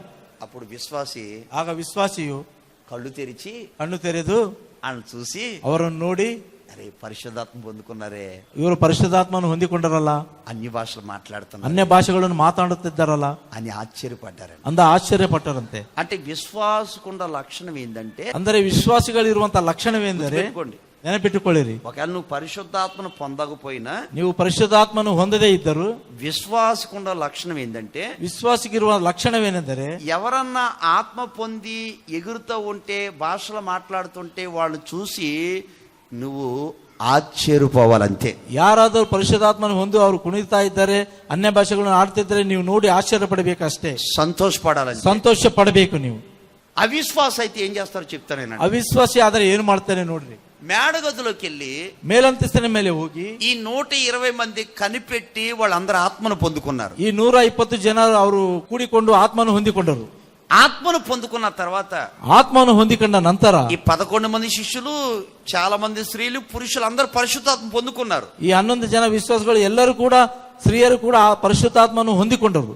పొందుకున్న వాళ్ళందరూ ఇక్కడ ఉండక అలాగా నాట్యమాడుకుంటా మేడగదిలోంచి కిందకి వెళ్ళిపోయారు వాళ్ళు. ಪರಿಶುದ್ಧಾತ್ಮನು ಹೊಂದಿಕೊಂಡವರು ಅವರು ನಾಟ್ಯವಾಡುತ್ತಾ ಅವರು ಮೇಲಂತಸ್ತಿಂದ ಕೆಳಗೆ ಇಳಿದು ಹೋದರು. అక్కడున్న ప్రజలు చూసంట, ಅಲ್ಲಿದ್ದ ಪ್ರಜೆಗಳು ನೋಡಿ ಅಂತೆ, తాగినట్టున్నారా, ಇವರೆಲ್ಲರೂ ಕುಡಿದ ಹಾಗೆ ಇದೆ ಎಂದು ನಗುತ್ತಾ ಇದ್ದಾರೆ. వీళ్ళకి దెయ్యాలు పట్టినట్టు, ಇವರಿಗೆ ದೆವ್ವಗಳು ಹಿಡಿದಾಗಿದೆ, ఏంద్ర పిచ్చి పిచ్చి భాష మాట్లాడుతున్నారు, ಏನು ಹೊಲಸು ಕೆಟ್ಟ ಮಾತನ್ನು ಮಾತನಾಡುತ್ತಿದ್ದಾರೆ. పరిశుద్ధాత్మను పొందుకుని అన్య భాషలు మాట్లాడే వాళ్ళని అపహసించారంట. ಪರಿಶುದ್ಧಾತ್ಮ ಹೊಂದಿಕೊಂಡು ಅನ್ಯ ಭಾಷೆಗಳನ್ನು ಮಾತಾಡುವವರನ್ನು ಅಪಹಾಸ್ಯ ಮಾಡಿದಾರಂತೆ ಅವರು. ఏమండి, ಏನ್ರಿ, దీనికి మీకు ఇంకో దగ్గరికి తీసుకెళ్తాను. ಇದಕ್ಕೆ ನಿಮ್ಮನ್ನು ಮತ್ತೊಂದು ಕಡೆ ತೆಗೆದುಕೊಂಡು ಹೋಗ್ತಾರೆ. దావీదు ఆత్మను పొందిన వ్యక్తి. ದಾವೀದನು ಆತ್ಮವನ್ನು ಹೊಂದಿದಂತ ವ್ಯಕ್ತಿ. ఒక రోజున ಒಂದು ದಿನ మందస్సమని రాజ్యములకు తెచ్చేటప్పుడు ಮಂದಸವನ್ನು ರಾಜ್ಯದಲ್ಲಿ ತೆಗೆದುಕೊಂಡು ಬರುವಾಗ దావీదు సంతోషపడి, ದಾವೀದನು ಸಂತೋಷಪಟ್ಟು, ఇది మందసం, ಇದು ಮಂದಸವು, యాజకులు తీసుకొస్తున్నారు. ಯಾಜಕರು ತೆಗೆದುಕೊಂಡು ಬರ್ತಾ ಇದ್ದಾರೆ. రాజుగారు రాజవస్త్రాల్లో ఉండి, ರಾಜನು ರಾಜವಸ್ತ್ರದಲ್ಲಿದ್ದು అప్పప్ప ఎగిరెగిరి గొంతులేస్తూ ఆత్మలో ఆనందించేస్తున్నాడు. ಆತನು ಕುಣಿತ ಆತ್ಮದಲ್ಲಿ ಆನಂದಿಸುತ್ತಾ ಇದ್ದನು. ఆయన భార్య చూసింది, ಆತನ ಹೆಂಡತಿ ನೋಡಿದಳು. ఎక్కడా మేడగది కిటికీలోంచి, ಮೇಲಂತಸ್ತಿನ ಕಿಡಿಕಿಂದ ಆತನ ಹೆಂಡತಿ ನೋಡಿದಳು. ನೋಡಿ ఏమనుకోవాలి, ಏನ್ ಅಂದುಕೊಳ್ಳಬೇಕು, ఈమెకి ఆత్మ లేదు, ಈಕೆಗೆ ಆತ್ಮ ಇಲ್ಲ, భాషలు లేవు, ಭಾಷೆಗಳು ಇಲ್ಲ. ఈమె ఏమనుకోవాలి, ಈಗ ಏನ್ ಅಂದುಕೊಳ್ಳಬೇಕು, నా భర్త ನನ್ನ ಗಂಡ ఆత్మలో నింపబడ్డాడు. ಆತ್ಮದಲ್ಲಿ ತುಂಬಿಸಲ್ಪಟ್ಟನು. నా భార్య ನನ್ನ ಹೆಂಡತಿ ఆత్మలో నింపబడి ಆತ್ಮದಲ್ಲಿ అన్య ತುಂಬಿಸಲ್ಪಟ್ಟ భాషలు మాట్లాడాలి ಅನ್ಯ ಭಾಷೆಗಳನ್ನು ಆಡ್ತಾ ಇದ್ದಾರೆ అని సంతోషపడాలి కదండి. ಅಂತ ಸಂತೋಷ ಪಡಬೇಕಲ್ಲವೇ? అవంట ಆಕೆ ಅಂತೆ మనసులో హీనపరిచిందంట. ಮನಸ್ಸಿನಲ್ಲಿ ಹೀನಪಡಿಸಿದಳು. ఆత్మలో ఆనందించేటప్పుడు ఈ ఒంటి మీద ఉన్న వస్త్రం కింద పడిపోయింది. ಆತ್ಮದಲ್ಲಿ ಆನಂದಿಸುವಾಗ ಮೇಲಿದ್ದ ಬಟ್ಟೆಗಳು ಕೆಳಗೆ ಬಿದ್ದು ಹೋಯಿತು. మనస్సులో ఎప్పుడైతే హీనపరిచిందో, అవమానపరిచిందో, అపహాసించిందో, ಮನಸ್ಸಿನಲ್ಲಿ ಯಾವಾಗ ಹೀನಪಡಿಸಿದಳು, ಅಪಹಾಸ್ಯ ಮಾಡಿದಳು, దేవుడు చూశాడండి. ದೇವರು ನೋಡಿದನ್ರಿ. దేవుడు చూసి ದೇವರು ನೋಡಿ ఆత్మలో నింపబడ్డ వ్యక్తి ఆనందిస్తుంటే నువ్వు ఎగతాళి చేస్తావా, అవమానిస్తావా? నువ్వు సచ్చే వరకు నీకు గర్భఫలం ముయ్యబడునుగా కన్నాడు. ಆತ್ಮದಲ್ಲಿ ಆನಂದಿಸುವ ವ್ಯಕ್ತಿಯನ್ನು ನೋಡಿ ಅಸಹ್ಯ ಪಡ್ತಿದ್ದ, ನಿನಗೆ ಗರ್ಭಫಲ ಸಾಯುವವರೆಗೆ ಆಗುವುದಿಲ್ಲ ಅಂತ ದೇವರು అందుకని ಹೇಳಿದ. దావీదు భార్య మికాలకు పిల్లలు లేరు. ಅದಕ್ಕಾಗಿ ದಾವಿದನ ಭಾರ್ಯ ಮಿಕಾಲಿಗೆ ಮಕ್ಕಳಿಲ್ಲ. లేరంటే ಯಾಕೆ ಇಲ್ಲ ಅಂದರೆ ఆమె ఆత్మను పొందిన వ్యక్తిని మనస్సులో అవమానపరిచింది. ಆಕೆ ಆತ್ಮ ಹೊಂದಿದಂತ ವ್ಯಕ್ತಿಯನ್ನು ಮನಸ್ಸಿನಲ್ಲಿ ಅವಮಾನ ಪಡಿಸಿದಳು. మీరు చూద్దాం ఆ మాటలు, ನೋಡೋಣ ಆ ಮಾತುಗಳು. మీరు రాసుకోండి. ನೀವು ಬರೆದುಕೊಳ್ಳಿರಿ. అపోస్తుల కార్యం ಅಪೊಸ್ತಲರ ಕೃತ್ಯಗಳು 2వ అధ్యాయం 2ನೇ ಅಧ್ಯಾಯ 13వ వాక్యం. 13ನೇ ವಾಕ್ಯವು. మళ్ళా 2వ సమూయేలు 6వ అధ్యాయం 16వ వాక్యం చదవండి. ದೇವರ ಮಂದಸವು ದಾವೀದನ ಪುರಕ್ಕೆ ಬಂದಾಗ ಸೌಲನ ಮಗಳಾದ ಮಿಕಾಳಳು ಕಿಡಿಕಿಯಲ್ಲಿಂದ ನೋಡಿ ದೇವರ ಸನ್ನಿಧಿಯಲ್ಲಿ ಎಗುರಾಡುತ್ತಿರುವಾಗ ನಾಟ್ಯವಾಡುತ್ತಿರುವಂತಹ ದಾವೀದನನ್ನು ನೋಡಿ ఏనపరిచిందంటే అపహాసించింది. ತನ್ನ ಮನಸ್ಸಿನಲ್ಲಿ ಆತನನ್ನು ಅಪಮಾನಿಸಿದಳು. 22వ వాక్యం చదవండి. ఎంతకంటే మరి ఎక్కువగా, ಇದಕ್ಕಿಂತ ಇನ್ನೂ ಹೆಚ್ಚಾಗಿ ನಾನು ತುಣಿಸಲ್ಪಟ್ಟ ಆ ದೃಷ್ಟಿಯಲ್ಲಿ ನಾನು ಅಲ್ಪನಾಗಿ ನೀನು ಹೇಳಿದ ಕೆಲಸವರ ದೃಷ್ಟಿಯಲ್ಲಿ ಘನವಾಗಿರು ಎಂದು ಮಿಕಾಲಿನೊಟ್ಟಿಗೆ ಹೇಳಿದನು. ಮರಣದ ತನಕ ಸೌಲನ ಕುಮಾರ್ತೆಯಾದ ಮೀಕಾಳಿಗೆ ಮಕ್ಕಳಾಗಲಿಲ್ಲ. చూడండి, ನೋಡಿರಿ ఎంత పెద్ద ఘోరమైన శిక్ష వచ్చింది ఆమెకి. ಎಷ್ಟು ದೊಡ್ಡವಾದ ಘೋರವಾದ ಶಿಕ್ಷೆ ಬಂದಿತ್ತು ಆಕೆಗೆ. విశ్వాసులేమో ವಿಶ್ವಾಸಿಗಳೇನು వాళ్ళందరూ పరిశుద్ధాత్మను పొందుకుంటే చూసి సంతోషపడ్డారు. ಅವರೆಲ್ಲರೂ ಪರಿಶುದ್ಧಾತ್ಮ ಹೊಂದಿಕೊಂಡು ನೋಡಿ ಸಂತೋಷಪಟ್ಟರು. పరిశుద్ధాత్మను పొందుకోలేని అవిశ్వాసులేమో ಪರಿಶುದ್ಧಾತ್ಮನು ಹೊಂದಂತ ಅವಿಶ್ವಾಸಿಗಳೇನು అపహాసించారు, ಅಪಹಾಸ್ಯ ಮಾಡಿದರು. ఆ బ్యాచ్ లో సౌలు కుమార్తె మికాయేలు ఏం చేసిందంటే, ಆ ಬ್ಯಾಚ್ ನಲ್ಲಿ ಸೌಲನ ಮಗಳಾದಂತ ಮಿಕಾಯಿಲಲ್ಲಿ ಏನು ಮಾಡಿದ್ದಾರೆ ಅಂದರೆ ఆత్మను పొందుకుని ఆరాధిస్తున్న దావీదుని మనసులో అసహించుకుంది. ಆತ್ಮನು ಹೊಂದಿದ್ದ ಆರಾಧಿಸುವಂತ ದಾವಿದನ್ನು ನೋಡಿ ಮನಸ್ಸಿನಲ್ಲಿ ನೊಂದುಕೊಂಡಳು. అందుకని దేవుడు ఆమెకు శిక్ష ఏంటంటే గర్భఫలం లేకుండానే చేసి. ಅದಕ್ಕಾಗಿ ದೇವರು ಕೊಟ್ಟ ಶಿಕ್ಷೆ ಏನೆಂದರೆ ಆಕೆ ಗರ್ಭಫಲ ಇಲ್ಲದಂತೆ ಮಾಡಿದ. బైబిల్ చెప్తుంది, ಸತ್ಯವೇದ ಹೇಳುತ್ತಾ ಇದೆ, యేసుక్రీస్తుకి విరోధంగా మాట్లాడిన క్షమాపణ ఉంది. ಯೇಸು ಕ್ರಿಸ್ತನಿಗೆ ವಿರೋಧವಾಗಿ ಮಾತನಾಡಿದ್ರು ಕ್ಷಮಾಪಣೆ ಇದೆ. తండ్రైన దేవునికి విరోధంగా మాట్లాడిన క్షమాపణ ఉంది. ತಂದೆಯಾದ ದೇವರಿಗೆ ವಿರೋಧವಾಗಿ ಮಾಡಿದ್ರು ಕ್ಷಮಾಪಣೆ ಇದೆ. పరిశుద్ధాత్మ దేవునికి ఎవడైనా విరోధంగా మాట్లాడితే, ಪರಿಶುದ್ಧಾತ್ಮ ದೇವರಿಗೆ ಯಾರಾದರೂ ವಿರೋಧ ಮಾತನಾಡಿದರೆ ఈ యుగమందే గాని రాబోయే యుగమందే గాని పాప క్షమాపణ లేదు. ಈ ಯುಗದಲ್ಲಾಗಿ ಬರುವ ಯುಗದಲ್ಲಾಗಿದ್ರೆ ಪಾಪಕ್ಕೆ ಕ್ಷಮಾಪಣೆ ಇರುವುದಿಲ್ಲ. అది మత్తయి సువార్త ಅದು ಮತ್ತಾಯನು ಬರೆದ ಸುವಾರ್ತೆ 12వ అధ్యాయం 12ನೇ ಅಧ್ಯಾಯ 32వ వాక్యం. 32ನೇ ವಾಕ್ಯವು. ಮನುಷ್ಯ ಕುಮಾರನಿಗೆ ವಿರೋಧವಾಗಿ ಮಾತನಾಡಿದರೆ ಅವನಿಗೆ ಪಾಪ ಕ್ಷಮಾಪಣೆ ಇರುವುದು, ಪವಿತ್ರಾತ್ಮನಿಗೆ ವಿರೋಧವಾಗಿ ಮಾತನಾಡಿದರೆ ಅವನಿಗೆ ಹೇಳ್ದಲ್ಲಾಗಲಿ ಬರುವ ಪರದಲ್ಲಾಗಲಿ ಪಾಪ ಕ್ಷಮಾಪಣೆ ಇರುವುದಿಲ್ಲ. చూడండి, ನೋಡ್ರಿ, ఒకవేళ మనిషిని చంపేసిన వాడు క్షమాపణ ఉంది, ಒಂದು ವೇಳೆ ಮನುಷ್ಯನನ್ನು ಸಾಯಿಸಿದ್ರೆ ಅವರಿಗೆ ಕ್ಷಮಾಪಣೆ ಇದೆ. వ్యభిచారం చేసిన వాడు క్షమాపణ ఉంది, ವ್ಯಭಿಚಾರ ಮಾಡಿದವರಿಗೆ ಕ್ಷಮಾಪಣೆ ಇದೆ. దొంగతనం చేసిన క్షమాపణ ఉంది, ಕಳ್ಳತನ ಮಾಡಿದರೆ ಕ್ಷಮಾಪಣೆ ಇದೆ. తప్పుడు పని చేసిన క్షమాపణ ఉంది. ತಪ್ಪು ಕೆಲಸ ಮಾಡಿದರೆ ಕ್ಷಮಾಪಣೆ ಇದೆ. దేనికి క్షమాపణ లేదు? పరిశుద్ధాత్మని ఎవరన్నా పొందుకుని అన్య భాషలు మాట్లాడుతుంటే వాళ్ళు చూసి మనం సంతోషపడాలి. ಪರಿಶುದ್ಧಾತ್ಮ ಹೊಂದಿಕೊಂಡು ಅನ್ಯ ಭಾಷೆಯನ್ನು ಮಾತಾಡುತ್ತಿದ್ದರೆ ಅವರನ್ನು ನೋಡಿ ನಾವು ಸಂತೋಷಿಸಬೇಕು. చూడు చూడు అన్నవా, నీ పని నా పని అవుట్ అన్నమాట. ಈ ರೀತಿಯಾಗಿ ಹೇಳಿದರೆ ನಿಮ್ಮ ಕೆಲಸ ನಮ್ಮ ಕೆಲಸ ಮುಗಿದು ಹೋಗುತ್ತದೆ. అర్థమవుతుందండి? ಅರ್ಥವಾಗ್ತಿದೆ ರೀ? యేసయ్యకి విరోధంగా మాట్లాడినా క్షమాపణ ఉంది. ಯೇಸು ಕ್ರಿಸ್ತನಿಗೆ ವಿರೋಧವಾಗಿ ಮಾತನಾಡಿದ್ರೆ ಕ್ಷಮಾಪಣೆ ಇದೆ. అక్కడ తండ్రి అని పేరు మెన్షన్ చేయలేదు కదా. ಅಲ್ಲಿ ತಂದೆ ಎಂದು ಮೆನ್ಷನ್ ಮಾಡಲಿಲ್ಲವಲ್ಲ. శిష్యులు అంటారు, ಶಿಷ್ಯರು ಹೇಳ್ತಾರೆ, ಪ್ರಭುವೇ మాకు దేవుడిని పరిచయం చేయి, ನಮಗೆ ದೇವರನ್ನು ಪರಿಚಯ ಮಾಡು, తండ్రిని పరిచయం చేయి, ತಂದೆಯನ್ನು ಪರಿಚಯ ಮಾಡು. అప్పుడు యేసయ్య అంటారు, ಆಗ ಯೇಸು ಹೇಳ್ತಾರೆ, నన్ను చూసిన వాడే ನನ್ನನ್ನು ನೋಡಿದವರೇ తండ్రిని చూసిన వాడు. ತಂದೆಯನ್ನು ನೋಡಿದವರು. అంటే ಅಂದರೆ యేసయ్యని తిట్టినా యెహోవా దేవుని తిట్టినా క్షమాపణ ఉంది. యేసయ్యను బైదరు, యెహోవా దేవుని బైదరు, క్షమాపణ ಇದೆ. కానీ పరిశుద్ధాత్మ దేవునికి విరోధంగా మాట్లాడితే ఏ యుగంలో గాని రాబోయే యుగంలో గాని క్షమాపణ లేదు. ಆದರೆ ಪರಿಶುದ್ಧಾತ್ಮನಿಗೆ ವಿರೋಧವಾಗಿ ಮಾತನಾಡಿದ್ರೆ ಈರದಲ್ಲಾಗಲಿ ಪರದಲ್ಲಾಗಲಿ ಕ್ಷಮಾಪಣೆ ಇರುವುದಿಲ್ಲ. కొంతమంది ఏంటి భాషలు ఏంటి, ಕೆಲವು ಜನರು ఎగురులేంటి, ಈ ಭಾಷೆಗಳೇನು ಎಗುರುವುದು విమర్శించే వాళ్ళు ఉన్నారు. ಈ ರೀತಿಯಾಗಿ ವಿಮರ್ಶನೆ ಮಾಡುವವರು ಇದ್ದಾರೆ. విమర్శించి వద్దులైపోయారు, ఆకులు రాలిపోయినట్టుగా రాలిపోయారు. ಆ ರೀತಿಯಾಗಿ ವಿಮರ್ಶನೆ ಮಾಡಿದವರು ಎಲೆಗಳಂತೆ ಬಿದ್ದು ಹೋಗಿದ್ದರಿಂದ ಸತ್ಯವೇದವು ಹೇಳುತ್ತಾ ಇದೆ. మనమందరూ పరిశుద్ధాత్మను పొందుకున్నగాక. ನಾವೆಲ್ಲರೂ ಪರಿಶುದ್ಧಾತ್ಮನ ಹೊಂದಿಕೊಳ್ಳೋಣ. పైకెత్తండి. విశ్వాసులైన వారందరి మీద పరిశుద్ధాత్మ దిగునుగాక. ఆమేన్. విశ్వాసులైన వారందరి మీద పరిశుద్ధాత్మ దిగునుగాక. ఆమేన్. తోమా, నీవు అవిశ్వాసివు కాక, తోమనే ನೀನು విశ్వాసివై ವಿಶ್ವಾಸಿಯಾಗಿರು. అంటే అవిశ్వాసి ఎవరంటే ಅವಿಶ್ವಾಸಿ ಯಾರೆಂದರೆ ఎగతాళి చేసేవాడు. ಹೀಯಾಳಿಸುವವರು. అవిశ్వాసి ఎవరంటే ಅವಿಶ್ವಾಸಿಗಳು ಯಾರೆಂದರೆ హీనపరిచేవారు. ಹೀನಪಡಿಸುವವರು.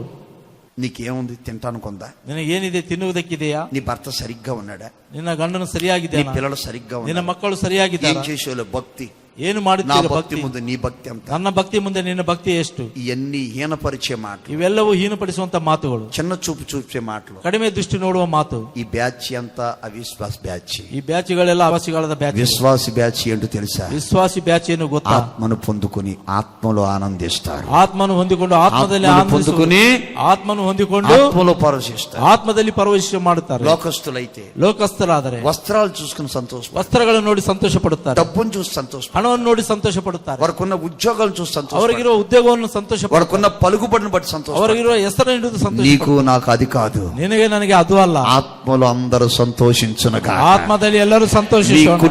కుటుంబాలు పరిశుద్ధాత్మ అగ్ని అభిషేకం అందరూ పొందుకున్నగాక, పొందుకున్నగాక, పొందుకున్నగాక, పొందుకున్నగాక, పొందుకున్నగాక, అనుభవించునుగాక. ఆమేన్. అందుకని ఎవరన్నా పరిశుద్ధాత్మ గురించి మాట్లాడితే ముందు మీరు వాళ్ళ నోరు మూయించాలంతే. ಅದಕ್ಕಾಗಿ ಪರಿಶುದ್ಧಾತ್ಮನ ಕುರಿತಾಗಿ ಯಾರಾದರೂ ಮಾತಾಡಿದ್ರೆ ಅವರ ಬಾಯನ್ನು ಮುಚ್ಚಬೇಕು. వాక్యం చూపించాలి వాళ్ళకి. ಸರಿಯಾಗಿ ವಾಕ್ಯವನ್ನು ತೋರಿಸಬೇಕು. చెల్లె, నీకు అర్థం కావట్లే, ನಿಮ್ಗೆ ಅರ್ಥವಾಗ್ತಾ ಇಲ್ಲ. తమ్ముడు నీకు అర్థం కావట్లే, ತಮ್ಮನೇ ನಿಮ್ಗೆ ಅರ್ಥವಿಲ್ಲ. వాక్యం ఉంది, జాగ్రత్త. ಇಲ್ಲಿ ವಾಕ್ಯವಿದೆ, ಜಾಗ್ರತೆ. ఏమంటే ఉదాహరణగా మీకాలను చూపించాలంతే.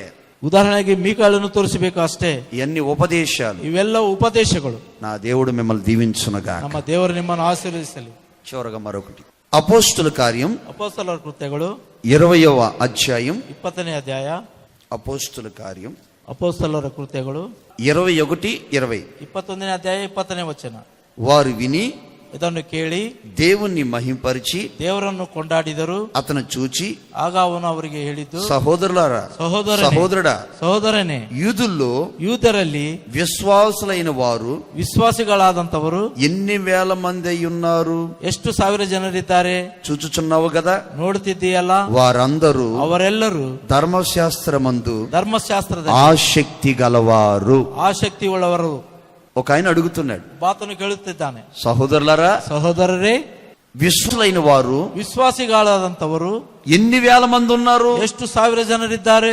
వారందరూ ಅವರೆಲ್ಲರೂ దేవుని వాక్యమందు ఆసక్తి కలిగిన వారు. ದೇವರ ವಾಕ್ಯದಲ್ಲಿ ಆಸಕ್ತಿ ಉಳ್ಳವರಾಗಿದ್ದರು. 4 చెప్తున్నాను. 4ನೇದು ಹೇಳುತ್ತಿದ್ದಾರೆ, తోమా, ತೋಮಾ, నీవి అవిశ్వాసివి కాక విశ్వాసివై ఉండుము. ನೀನು ಅವಿಶ್ವಾಸಿ ಆಗಿರದೆ ವಿಶ್ವಾಸಿಯಾಗಿರು.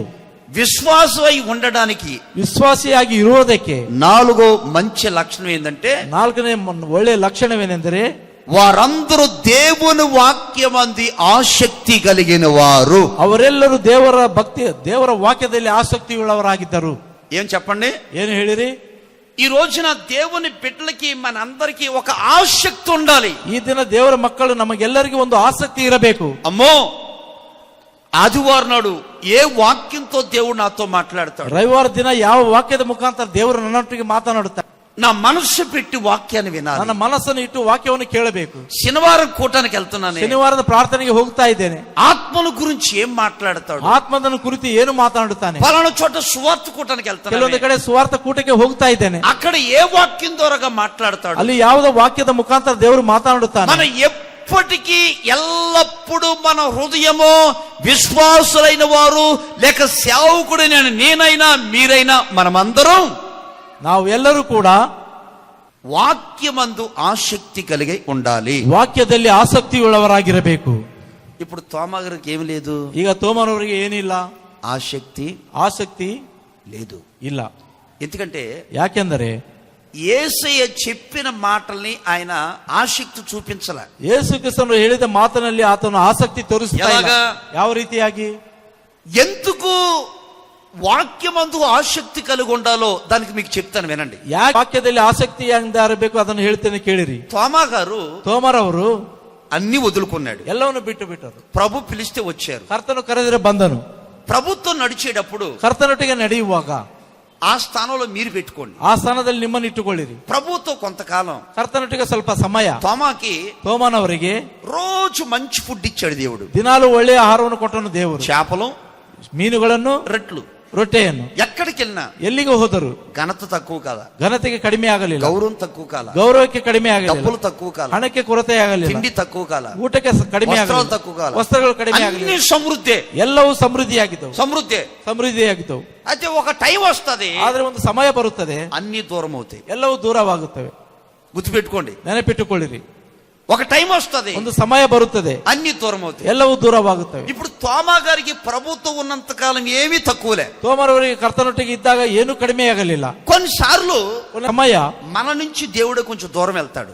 ನಮ್ಮಿಂದ ದೇವರು ಸ್ವಲ್ಪ ದೂರ ఎందుకు ಹೋಗುತ್ತಾನೆ. దూరం వెళ్తాడు? ಯಾಕೆ ದೂರ ಹೋಗುತ್ತಾನೆ? ఎందుకు వెళ్తాడంటే, ಯಾಕೆ ಹೋಗುತ್ತಾನೆಂದರೆ దేహ సంబంధంగా యేసుక్రీస్తు ఒకప్పుడు ఉన్నాడు. ದೇಹ ಸಂಬಂಧವಾಗಿ ಯೇಸು ಕ್ರಿಸ್ತನು ಕೆಲವೊಂದು ಸಮಯ ಆತನೊಟ್ಟಿಗೆ ಇದ್ದನು. ఇప్పుడు ఆయన దూరం అయ్యాడు. ಈಗ ಆತನು ದೂರವಾಗಿದ್ದಾನೆ. అప్పుడు తోమాకేముండాలి? ಆಗ ತೋಮನವರಿಗೆ ಏನಿರಬೇಕು? నా ప్రభు మూడో దినాన తిరిగి లెగిస్తాడు, ನನ್ನ ಕರ್ತನು ಮೂರನೇ ದಿನ ತಿರುಗಿ ಎದ್ದೇಳುತ್ತಾನೆ, నా కన్నీళ్లు తుడుస్తాడు, ನನ್ನ ಕಣ್ಣೀರನ್ನು ಒರೆಸುತ್ತಾನೆ, నేను ఆయన గురించి సాక్ష్యం చెప్తాను, ನಾನು ಆತನ ಕುರಿತು ಸಾಕ್ಷಿ నేను ಹೇಳುತ್ತೇನೆ, కూడా ఆయన కొరకు బ్రతుకుతాను, ನಾನು ಆತನಿಗಾಗಿ ಬದುಕುತ್ತೇನೆ, ఆయన నా ప్రార్థన ఆలకిస్తాడు, ಆತ ನನ್ನ ಪ್ರಾರ್ಥನೆ నాతో ಕೇಳುತ್ತಾನೆ, మాట్లాడతాడు, ನನ್ನೊಟ್ಟಿಗೆ ಮಾತನಾಡುತ್ತಾನೆ, తీరుస్తాడు. ನನ್ನ ಅಕ್ರತೆಯನ್ನು ತೀರಿಸುತ್ತಾನೆ. ఆసక్తి ఎవరికి ఉండాలి? ಎನ್ನುವ ಆಸಕ್ತಿ ಯಾರಿರಬೇಕು? ఎవరికి ఉండాలండి? తోమకు ఉండాలి. ತೋಮನವರಿಗೆ ಇರಬೇಕು. ఇప్పుడు తోమ ఏమైపోయారంటే, ಈಗ ತೋಮನು ಏನಾಗಿದ್ದಾನೆಂದರೆ ఏమండి, ಏನ್ರಿ, ఆ మనస్సులో వాక్యాన్ని తలంచట్ల. ಆ ಮನಸ್ಸಿನಲ್ಲಿ ವಾಕ್ಯವನ್ನು ನೆನೆಸುತ್ತಾ ಇಲ್ಲ. గుర్తుపెట్టుకోండి, ನೆನಪಿಟ್ಟುಕೊಳ್ಳಿರಿ. ఇప్పుడు మేము యేసుకి వెళ్దాం. ಈಗ ಯೇಸು ಕ್ರಿಸ್ತನ ಬಳಿಗೆ ಹೋಗೋಣ. యేసేపు పుట్టిన తర్వాత, ಯೋಸೇಫನು ಹುಟ್ಟಿದ ನಂತರ వాళ్ళమ్మ చనిపోయిందే గాని ಅವರ ತಾಯಿ ಸತ್ತು ಹೋದಳೆ, ಆದರೆ తండ్రి ప్రేమ తగ్గలేదు. ತಂದೆಯ ಪ್ರೀತಿ ಕಡಿಮೆ ಆಗಲಿಲ್ಲ. మంచి తిండి, ಒಳ್ಳೆಯ ತಿಂಡಿ, మంచి వస్త్రాలు, ಒಳ್ಳೆಯ ವಸ್ತ್ರಗಳು అవి కొంతకాలమే ఉంటాయి. ಅವು ಸ್ವಲ್ಪ ಕಾಲವೇ ಇರುತ್ತವೆ. కొన్ని దినాలైన తర్వాత ಸ್ವಲ್ಪ ದಿನಗಳ ನಂತರ యేసేపు ఒంటరిగా ఉండిపోయాడు. ಯೋಸೇಫನು ಒಬ್ಬಂಟಿಗನಾಗಿದ್ದನು. కానీ గుండెల్లో ఏముంది? ಆದರೆ ಹೃದಯದಲ್ಲಿ ಏನಿದೆ? వాక్యము ఉన్నది. ವಾಕ್ಯವು ಇದೆ. దేవుని బిడ్డలారా, ದೇವರ ಮಕ್ಕಳೇ, ఈ రోజున బంధువులు ఉంటారు, ಈ ದಿನ ಬಂಧುಗಳು ಇರ್ತಾರೆ, స్నేహితులు ఉంటారు, ಸ್ನೇಹಿತಗಳು ಇರ್ತಾರೆ, ఉద్యోగాలు ఉంటాయి, ಹುದ್ದೆಗಳು ಇರ್ತವೆ, వ్యాపారాలు ఉంటాయి, ವ್ಯಾಪಾರಗಳು ಇರ್ತವೆ. కొన్నిసార్లు ಕೆಲವೊಂದು మనకి ಸಮಯ పరీక్ష ఎదురవడానికి అన్ని దూరం అయిపోతాయి. ನಮಗೆ ಪರೀಕ್ಷೆ ಎದುರಾದಾಗ ಎಲ್ಲ ದೂರವಾಗುತ್ತವೆ. అందుకనే ಅದಕ್ಕಾಗಿ దేవుని వాక్యమందు ఎప్పుడు ఆసక్తి కలిగి ఉండాలి. ದೇವರ ವಾಕ್ಯದಲ್ಲಿ ಯಾವಾಗಲೂ ಆಸಕ್ತಿ యోబు ಉಳ್ಳವರಾಗಿರಬೇಕು. గారికి మంచి భార్య, ಯೋಬನಿಗೆ ಒಳ್ಳೆಯ ಹೆಂಡತಿ, 10 మంది పిల్లలు, 10 ಜನ ಮಕ್ಕಳು, 3 ಸ್ನೇಹಿతులు, 3 ಜನ ಸ್ನೇಹಿತರು. బయటకు వస్తే యవనస్తులందరూ నోటి మీద వేలేసుకుంటారు. ಹೊರಗಡೆ ಬಂದರೆ ಯವನಸ್ಥರ ಬಾಯಿ ಮೇಲೆ ಕೈ ಹಾಕುತ್ತಾರೆ, గడగడలాడిపోతారు. ದೊಡ್ಡವರು ನಡುಗುತ್ತಾ ಇದ್ದರು, పనివారు అయ్యగారు అని చేతులు కట్టుకునేవారు. ಅಯ್ಯನವರೆಂದು ಕೈಯನ್ನು ಕಟ್ಟಿಕೊಳ್ಳುತ್ತಾ ಇದ್ದರು. ఒక రోజున అన్ని దూరం అయిపోయింది. ಒಂದು ದಿನ ಎಲ್ಲವೂ ದೂರವಾಯಿತು. కానీ గుండెల్లో ఒకటి ఉంది. ಆದರೆ ಹೃದಯದಲ್ಲಿ ఈ శరీరము సీకుపోయినా, ಈ ಶರೀರವು ಬಿದ್ದು ಹೋದರು, నా సజీవుడైన నా విమోచుకున్న కన్నులతో చూస్తాను. ನಾ అది ಸಜೀವನಾದ ఆసక్తి, ದೇವರನ್ನು ನನ್ನ అది ಕಣ್ಣಿಂದ ఆసక్తి. ನೋಡ್ತೇನೆ ಎನ್ನುವ ಆಸಕ್ತಿ ಯೋಬನಿಗೆ ಇತ್ತು.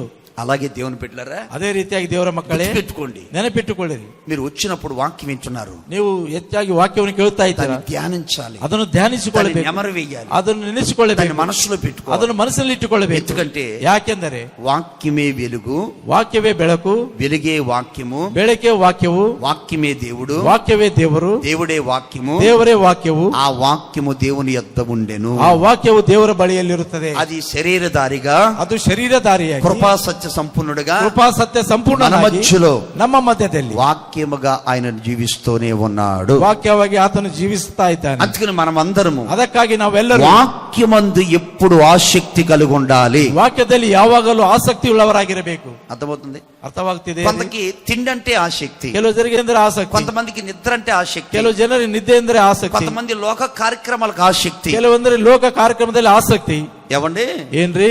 బెరాయ సంఘస్థులంట ಬೆರಾಯ ಸಂಘಸ್ಥರಂತೆ పౌలు శీలలో చెప్పిన సంగతులు ಪೌಲು ಸೀಲರು ಹೇಳಿದಂತ ವಿಷಯಗಳನ್ನು అలాగ ఉన్నాయో లేవను ಆ ರೀತಿಯಾಗಿ ಇದೇವೇ ಇಲ್ಲ ಎಂದು ఇంటికి వెళ్ళి ಮನೆಗೆ ಹೋಗಿ బైబిల్ ఓపెన్ చేసేవారంట, ಸತ್ಯವೇದನು ತೆರೆಯುತ್ತಾ ಇದ್ದಾರಂತೆ, ఓపెన్ చేసేవారంట, ತೆರೆಯುತ್ತಾ ಇದ್ದಾರಂತೆ, చూసేవారంట. ನೋಡುವರಂತೆ.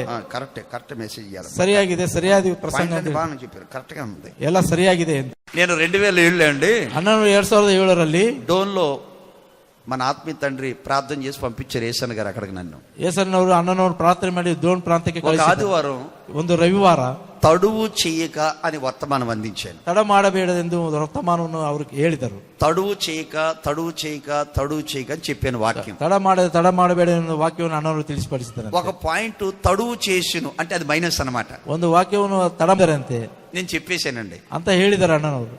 ఆ తల్లి ఇంటికి వెళ్ళి బైబిల్ ఓపెన్ చేసింది, ಆ ತಾಯಿ ಮನೆಗೆ ಹೋಗಿ ಸತ್ಯವೇದನ బాగా ತೆರೆದು చదివింది. ಚೆನ್ನಾಗಿ ಓದಿ రెండో రోజున ఫోన్ చేసి, ಎರಡನೇ ದಿನ ಫೋನ್ ಮಾಡಿ, నాయనా ತಂದೆ 3 మాటలు వచ్చి బాగా చెప్పావు, 3 ಮಾತುಗಳು ಚೆನ್ನಾಗಿ ಹೇಳಿದ್ದೀರಾ, 4వ మాట తప్పు చెప్పావు నాయనా అన్నది. 4ನೇ ಮಾತು ತಪ್ಪು ಹೇಳಿದ್ದೀರಾ ತಂದೆ ಅಂತ ಹೇಳಿ. అవునమ్మా, ಹೌದಮ್ಮ, లేదమ్మా కరెక్టే అన్నా నేను. ಇಲ್ಲಮ್ಮ ಸರಿಯಾಗಿದೆ ಅಂತ ಹೇಳಿದ್ರು. లేదు నాయన తప్పు నాయన అన్నది. ಇಲ್ಲ ಅದು ತಪ್ಪಾಗಿದೆ ಅಂತ ಹೇಳಿದ್ರು. ఓపెన్ చేశానండి, ಅಣ್ಣನವರು ಸತ್ಯವೇದನ ತೆರೆದು తప్పే ತಪ್ಪೇ అమ్మా, తప్పేనమ్మా, ಅಮ್ಮ ಅದು ತಪ್ಪಾಗಿದೆ, రేపు ఆదివారం ఒప్పుకుంటానమ్మా. ಬರುವ ರವಿವಾರ ನಾನು ಒಪ್ಪಿಕೊಳ್ತೇನೆ. అదేం కాదు నాయన, ಅದೇನಲ್ಲ, అదేం కాదు, ಅದು ಅಲ್ಲ, చెప్తున్నాడు నీకు అంతే. ಹೇಳುತ್ತಿದ್ದೇನೆ ಅಷ್ಟೇ. అప్పుడు దేవుడు అంటారు, ಆಗ ದೇವರು ಹೇಳ್ತಾನೆ, ఒరే తిక్కల సుబ్బయ్య,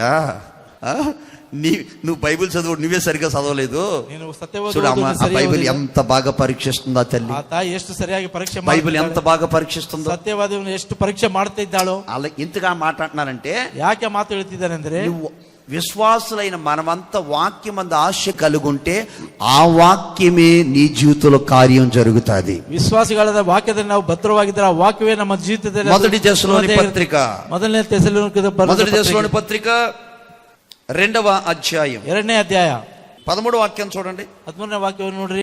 మీరు దేవుని గూర్చి వర్తమానము ನೀವು ದೇವರನ್ನು ಕುರಿತು ವರ್ತಮಾನವನ್ನು వాక్యం మా వలన అంగీకరించినప్పుడు, ವಾಕ್ಯವನ್ನು ನಮ್ಮಿಂದ ಅಂಗೀಕರಿಸಿದಾಗ, మనుషుల వాక్యం అని ఎంచక ಮನುಷ್ಯರು ವಾಕ್ಯವನ್ನು ಎಣಿಸದೆ అది నిజముగా ఉన్నట్టు ಅದು ನಿಜವಾಗಿ ಇರುವ ಹಾಗೆ దేవుని వాక్యం అని అంగీకరించితిరి ದೇವರ ವಾಕ್ಯವೆಂದು ನೀವು ಅಂಗೀಕರಿಸಿದ್ದೀರಿ. గనుక ಆದ್ದರಿಂದ మేము మానక దేవునికి కృతజ్ఞతాస్తుతులు చెల్లించున్నాం. ನಾವು ಎಡೆಬಿಡದ ದೇವರಿಗೆ ಕೃತಜ್ಞತಾಸ್ತುತಿ ఈ ಸಲ್ಲಿಸ್ತಾ ಇದ್ದೇವೆ. వాక్యమే ಈ ವಾಕ್ಯವೇ విశ్వాసులైన ವಿಶ್ವಾಸಿಗಳಾದ మీలో ನಿಮ್ಮಲ್ಲಿ కార్యసిద్ధి కలగ చేయను. ಕಾರ್ಯಸಿದ್ಧಿ ಉಂಟು ಮಾಡಲಿ. ఎంత మంచి మాట.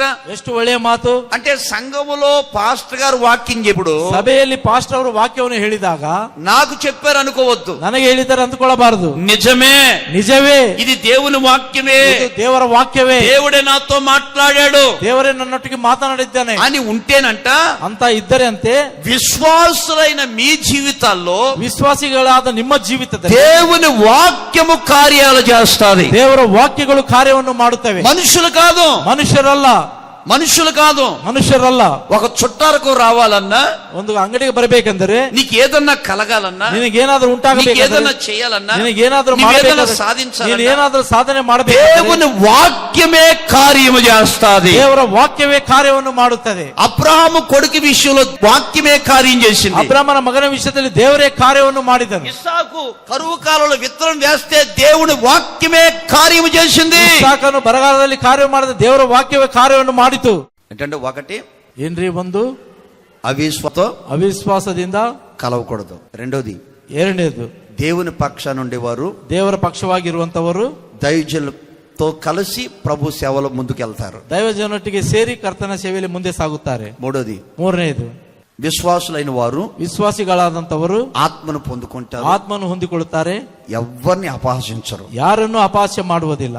నాలుగోది, ನಾಲ್ಕನೇದು, విశ్వాసులైన వారు ವಿಶ್ವಾಸಿಗಳಾದಂತವರು వాక్యం మీద ఎప్పుడు ఆసక్తి కలిగి ఉంటారు. ವಾಕ್ಯದ ಮೇಲೆ ಯಾವಾಗಲೂ ಕೂಡ ಆಸಕ್ತಿ ಉಳ್ಳವರಾಗಿರುತ್ತಾರೆ. అదే మీ జీవితంలో కార్యాలు జరుగుతుంది. ಅದೇ ನಿಮ್ಮ ಜೀವಿತದಲ್ಲಿ ಕಾರ್ಯಗಳನ್ನು ಮಾಡ್ತಾರೆ. కొంతమంది అంటారు, ಕೆಲವು ಜನರು ಹೇಳ್ತಾರೆ, పెళ్లి కార్యం అంటారు, కొన్ని శుభ కార్యాలు అంటారు, ಕೆಲವು ಶುಭ ಕಾರ್ಯವನ್ನು ಹೇಳ್ತಾರೆ, నూతనంగా కొన్ని కార్యక్రమాలు ప్రారంభించాలంటారు. ನೂತನವಾದ ಕಾರ್ಯಕ್ರಮಗಳನ್ನು ಪ್ರಾರಂಭ ಮಾಡಬೇಕೆಂದು. ఇవన్నీ వాక్యమే మీ జీవితంలో కార్యము జరిగించును ಇವೆಲ್ಲವೂ గాక. ವಾಕ್ಯವೇ ನಿಮ್ಮ ಜೀವಿತದಲ್ಲಿ ಕಾರ್ಯವನ್ನು ನಡೆಸಲಿ.